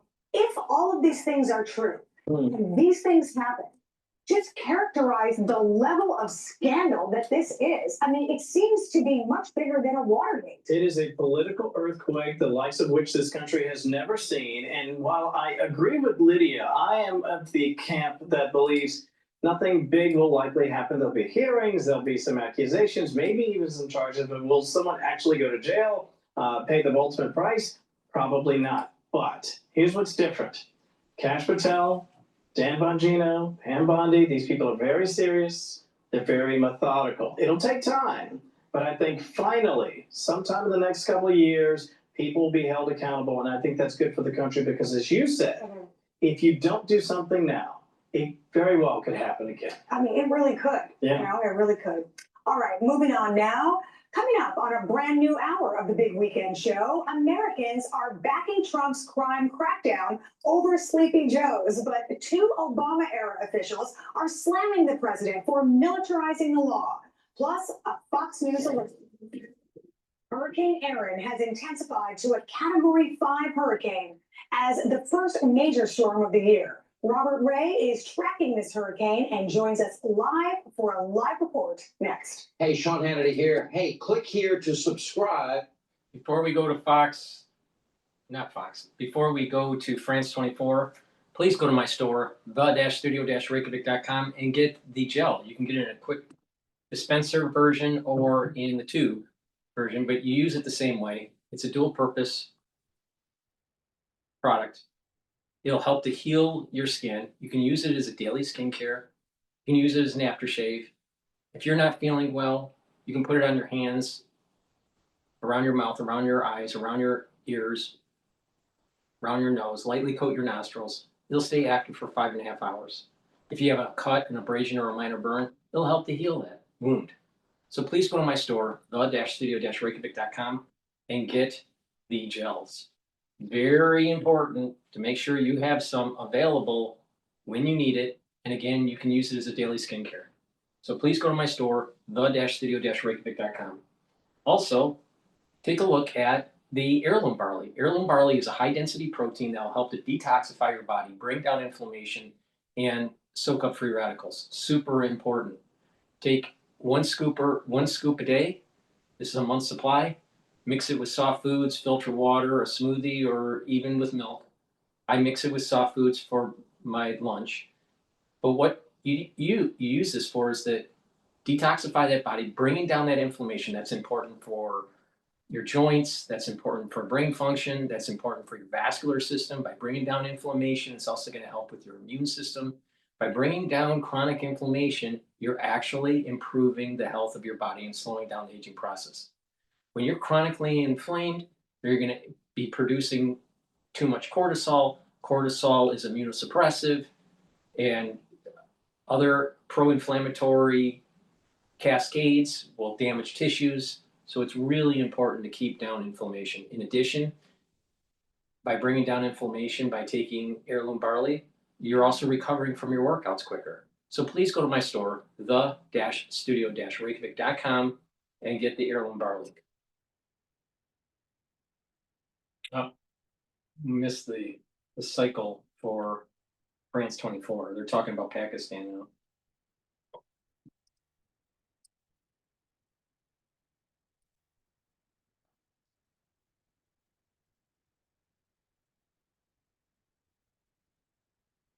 Go to Sky News, see what they have to say. Lanier by Neuromod Devices uses dual mode stimulation to soothe tinnitus. Lanier combines sound stimulation and Dozens of arrests across Israel this Sunday in a nationwide day of protest. You can see the black smoke in the distance where they blocked the road. It's another one of these acts of a civil initiative, they're calling it, but basically it's a whole series of civil disturbances all the way around the country on this day of stoppage, blocking roads, blocking traffic, causing obstruction, so that people can say, we want to stop this war, make it end, bring the hostages home, stop the war. It's almost like a flash mob demonstration. Protesters here long enough to make their mark, and then they move on again to the next location before the police get heavy-handed. We want the war to end, we want our hostages back, we want our soldiers back safe home, and we want the humanitarian disaster in Gaza to end. We do not want to have these crimes made in our name. For all the outrage, though, it is the same old story. Benjamin Netanyahu determined to press on regardless, ramp up the fight in Gaza, and ignore the sentiment on the street. Those who are calling for an end to the war today without defeating Hamas are not only hardening Hamas's stance and delaying the release of our hostages, they are also ensuring that the horrors of October the 7th will recur again and again. You cannot eliminate a terror organization to the last person. So, from my point of view, this is eternal war. This former Air Force reservist wants to be known just by the call sign F. He used to be responsible for coordinating airstrikes on targets in Gaza, but he quit in protest and fears that Netanyahu is leading his troops into a death trap. There have been so many Palestinians killed. How does that make you feel? Because these strikes are clearly not surgical. However much you may try, they are not. The uninvolved death toll is tough. It's tough personally, it's tough emotionally, it's tough professionally. It shouldn't happen. When you conduct a war at this scale, it will happen. It will happen even if you don't want it. It will happen because of mistakes, because of the chaos in war. My view is a child is a child. You probably read the papers. There's a soldier committing suicide once a week in Israel. Silent victims of that same whole thing that we are at. Soldiers are being killed in Gaza. And for what? The war should have stopped months ago. Let's go to Maxwell's arrival to Texas prison. But before we do that, please go to my store, the-studio-reykjavik.com. Get the vitamin D3. This supplement will help with gene expression. It's a cofactor for gene expression. D3 also helps to get cells to go into apoptosis. And D3 helps to absorb calcium. So it's really important. It stacks really well with K2, MK7 molecule to absorb calcium. D3 will also work better if you have magnesium in your diet or you're in supplementation. And I have many ways for you to take magnesium, either through the vitamin C magnesium supplement, magnesium and zinc supplement, or the Boomer Boost. But taking magnesium will increase the efficacy of vitamin D3. But when you couple D3 with K2, you'll be able to absorb calcium. And that will help with your cardiovascular health and also help with your bone density, especially when you do resistance training. Another great supplement that I have is nattokinase. Nattokinase is going to help to break up clots. It's fibrinolytic, and nattokinase will help to improve your lipid profile, will help to bring down LDL levels and increase your HDL levels. When you do that, you're reducing the chances of oxidized LDL, and by reducing oxidized LDL, you're reducing plaque formation. Really important to take. So please take nattokinase every day. Please go to my store, the-studio-reykjavik.com. Use discount 5, you get $5 off any order. If you spend $100 or more, you get a free gift until supplies last. It's launched an investigation yesterday after a woman was assaulted.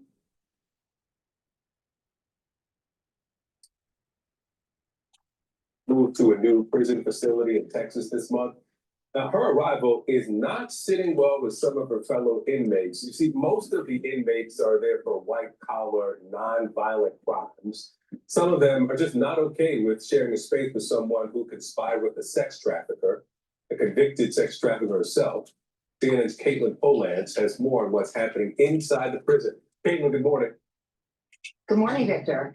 The atmosphere inside that all-women's prison camp in Bryan, Texas, where Ghislaine Maxwell, the Epstein conspirator, where she now is, it's tense. And things have changed since she arrived about 2 weeks ago. Victor, what has happened is that the inmates, they have been warned by prison officials in recent days that they should use their discretion if they're going to talk about Ghislaine Maxwell outside of the prison. There was one inmate, I was told, a woman named Julie Howell, who provided a quote to a newspaper saying she was disgusted with Maxwell being there. Maxwell, a convicted sex trafficker, while all of these women in this prison essentially are white-collar, non-violent defendants of crimes.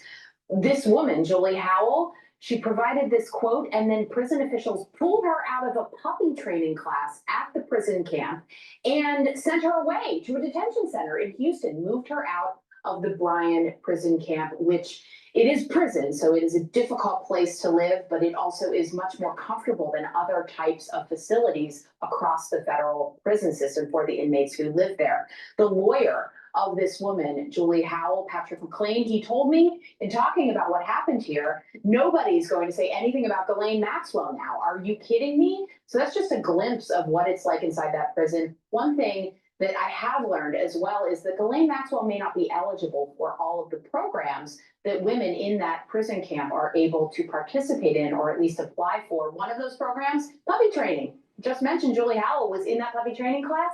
Puppy training is something that people in that prison can apply to do to train service dogs for people when they're puppies in their early moments of life as dogs.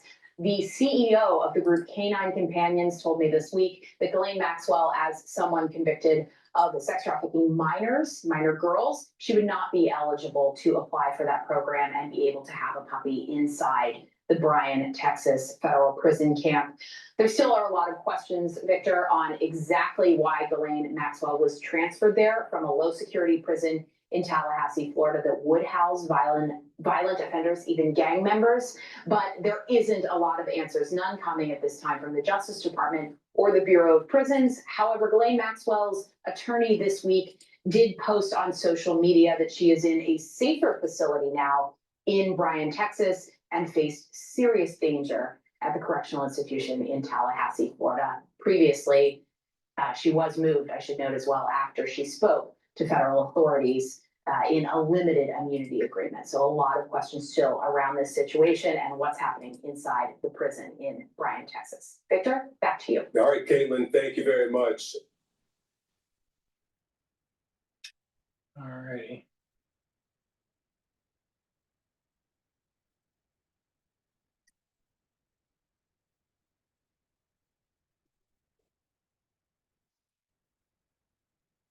Welcome back, America. We're here with America's wise man. I call him Victor Davis Hanson. Victor Davis Hanson, I've been interested in your take on this. You see the Democrat Party really moving hard left with Marxists, Islamists. Many of the people running for office who are winning their primaries are out of the closet anti-Semites. They denounce America. They denounce American history. And they're using the Democrat Party as the funnel through which to do these things. Has the Democrat Party basically collapsed, and now it's a party of ultra radical extremists of the European variety and the Middle East variety and so forth? What is going on there? Oh, I do think it's collapsed because by any classical definition, Mark, they lost the 2024 popular vote, the Electoral College vote. They don't have the Congress, they don't have a White House, they don't have the Supreme Court. They're 30-70 on the 30 side of all these issues from crime, the environment, energy, the border, illegal immigration. And they're frustrated. They're angry because now Donald Trump is doing something they never imagined anybody would do. He's not treating the symptoms of the progressive pathology. He's talking about the sources. So he's going after the institutions that indoctrinate people in the university, in PR, PBS, the elite law firms, and that's setting them on fire because they understand that they always exercise power irrelevant of whether they actually have political power. They had cultural, social influence through these institutions, foundations, the university, K through 12, corporate boardrooms. And now when he went after woke and ESG and PBS, it's a whole new counter-revolution, and they're melting down. I don't even think there is a Democratic Party right now. It's just an amalgamation of a bunch of different groups, but they're all way to the left. And we shouldn't fool ourselves about New York, Mark. I think it's not going to be, they may win, Mondami may win, but he couldn't win anywhere else, I don't think, other than these blue cities, and that's a minority of the population. So they're going over the cliff, and like any addict, they would rather go over the cliff than quit. Couple of points there. You make a very important point. Donald Trump is going where they are. He's going into the culture, Yes. into society, as you point out, because that's the battle. It's superficial just to think about politics. It's important to win elections, but you're talking about the entrenched, the enshrined, something that the radical leftists have wanted to do since Woodrow Wilson and so forth, control the culture, control the society. They've been doing it. Well, Republicans have basically been dancing on the surface of this thing, and Trump instinctively understands, I got to get to the roots of this thing, which I think is your point. Yeah. And quibble a little bit, I don't think New York is an exception. Of course, they're not going to win Arkansas. They're not going to win states like that. I got that. But if they win all the major cities, or if they start to win all the major cities, and even if these cities or states adopt 50% of what the Marxists and the Islamists are adopting, I would argue that California is already there and they're getting worse. We're going to have a huge problem because they changed the election systems, they changed the borders. We're not going to be in office 100% all the time. And they're radicals. It's the tail wagging the dog. I think this is why, Victor, I'd be curious on your response to this. I think this is why Schumer and Hakeem Jeffries were supposed to be leaders of the Democrat Party. While they won't endorse this guy, Mondami, and what they stand for, they won't come out full-throated and denounce it and attack it. The Marxists, the Islamists, the anti-Semites, they won't do it. When we come back, I would like your opinion about that, because I think this is bigger than some people are willing to acknowledge. Maybe not with Trump in office, because he's fighting it tooth and nail, government-wide, he's doing those things, but he's not going to be in office forever, and we're going to have the usual Republicans back, perhaps. Please go to my store, the-studio-reykjavik.com, and get the Boomer Boost. Boomer Boost is 68 nutrients. It's a very comprehensive compound profile. Read it on my website, the-studio-reykjavik.com. But Boomer Boost will help with your musculature, your cardiovascular system, brain function, energy levels, your metabolism.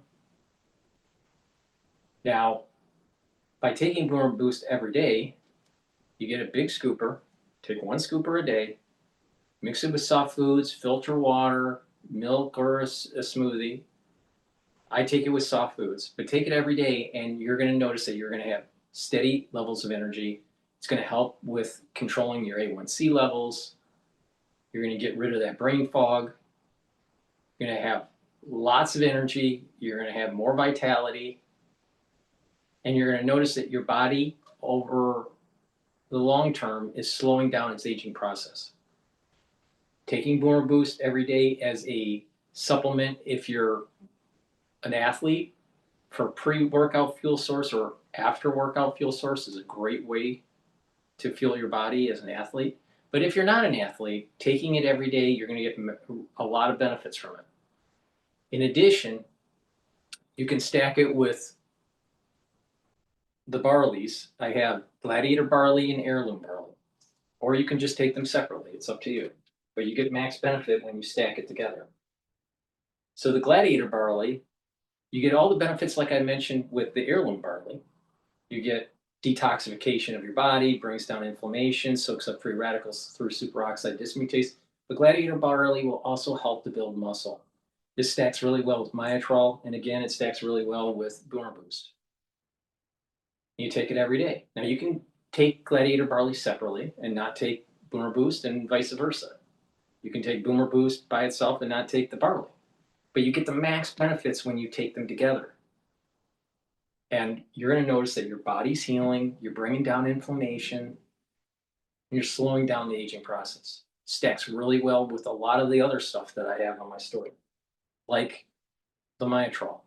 I have a core protocol. So you do the foundation, which is the multivitamin and the probiotics. And you build off of that by doing the core protocol, and that is the max 35, max 14 or cleanse to boost up your immune system. C60 soaks up the free radicals. That's the second pillar. Third pillar is the turmeric, the ashwagandha, and the lignans to help with your cardiovascular health and your immune system. Brings down that inflammation, controls those blood glucose levels, controls those cortisol levels. And taking the Boomer Boost to boost up your energy levels and rev up your metabolism.